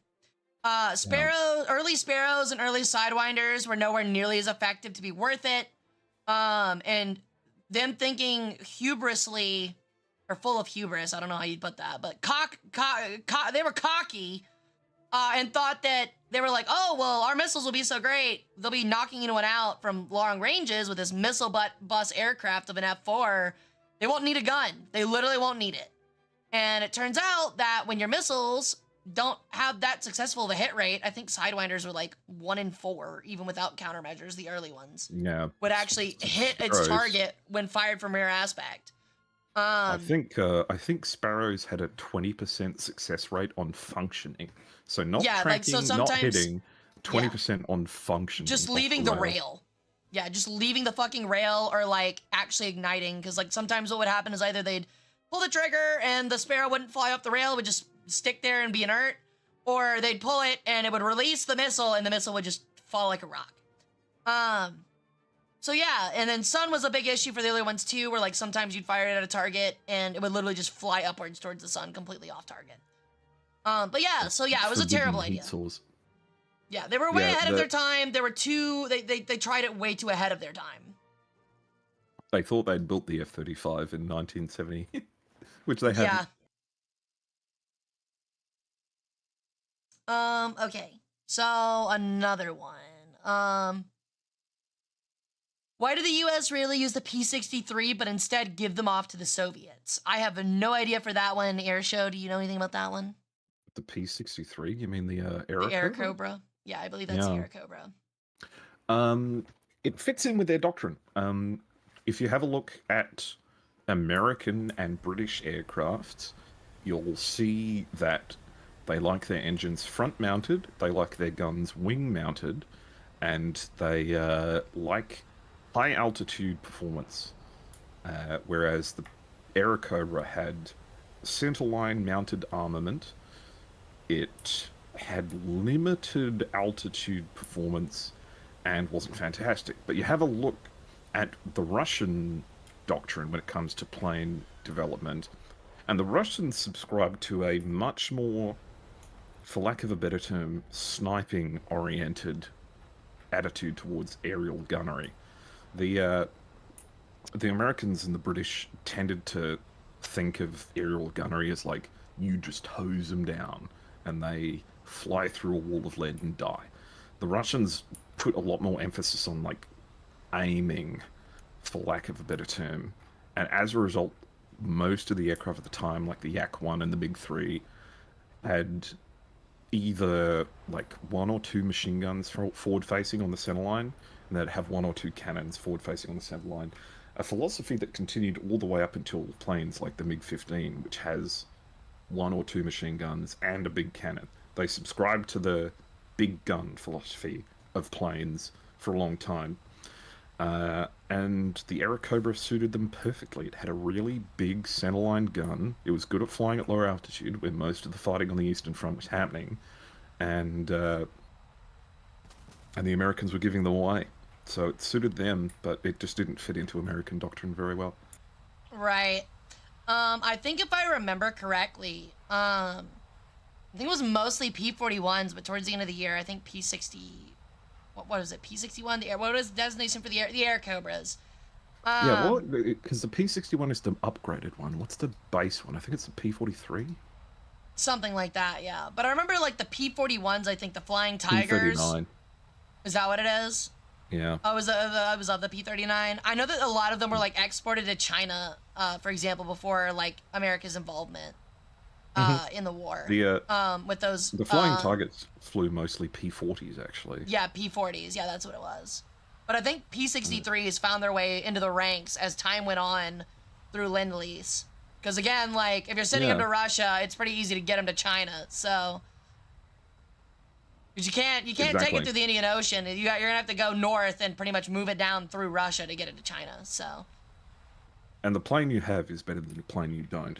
And exactly. Having a big flying gun, because I think the P-39, I can't remember if it's a 37 or if it's a 40. I think it's a 37. It had a big gun, and the Russians really liked shooting things with big guns. Yeah, because that's the one that has a 20 mil on it, isn't it? It's a 20 mil nose mounted. It's 37 mil, I think. Is it really? Wow. It's huge for the purpose. It's a total overkill. It kind of is. It's overkill to the point where you wonder what they were thinking. You're just a little, like, you're like a 17-year-old German kid who enlisted a little bit earlier than you probably should have, and, like, you're kind of comfortable with your job. You drive a supply truck that carries ammunition to the front line against the Russians, and then all of a sudden, you get hit by a 37mm round and your entire truck becomes shrapnel. Literally, your entire truck becomes shrapnel against you, like... It's like that meme where someone, like, goes to do something and then they instantly appear at the pearly gates. Yeah, definitely, you're just driving along in your truck and then suddenly, It's like, shit. Damn. Dude, I swear, if gamers in this game don't stop flying upwards to dodge radar missiles, I'm gonna lose my shit. Stop giving me free kills by flying upwards when I launch a spare at you. Fly lower, idiot! Fly lower! It's the entire point! The P-39 is only especially way. funny because it has car doors and car windows. Does it really? Yeah, you know how in old cars you'd have to wind up the window? Yeah. Yeah, the P-39 works the same way. The windows on the sides of the P-39 are wind up, and it had car doors. I don't know if they were specifically repurposed from a car, but I know they were designed to be like a car. Oh my god, my teammates are gonna get me fucking killed because they're too busy trying to get this kill instead of just let me finish him. Luckily, this guy is a dingus, and that's why he's bombing with an F-18. Okay, come here. That F-18's pretty hurt. Yeah, I think he's dead. He's dead. Oh, shit. Okay, that's an enemy. I thought that was a teammate. That's a MiG-29 right there. Oh, I might be dead. Yeah, I hit a tree. I let myself get too slow on that last turn. Oh, well. I threw that one right there. I'm lucky I didn't die to him immediately, honestly. He had me dead to rights. I mean, we're fighting against F-14As and MiG-29s. There's only so much you can do. All right. So, I hate to end it on that one, but I think that might be our last one, unless someone has some more questions. What are your thoughts on the P-47 Thunderbolt? Let's do one more and I'll answer that. Yeah, we'll answer this one, and then I think we'll do one more. I think that's a good idea. Perfect. I'm going to go ahead and move us on over to our chatting, because we might as well at this point. Okay.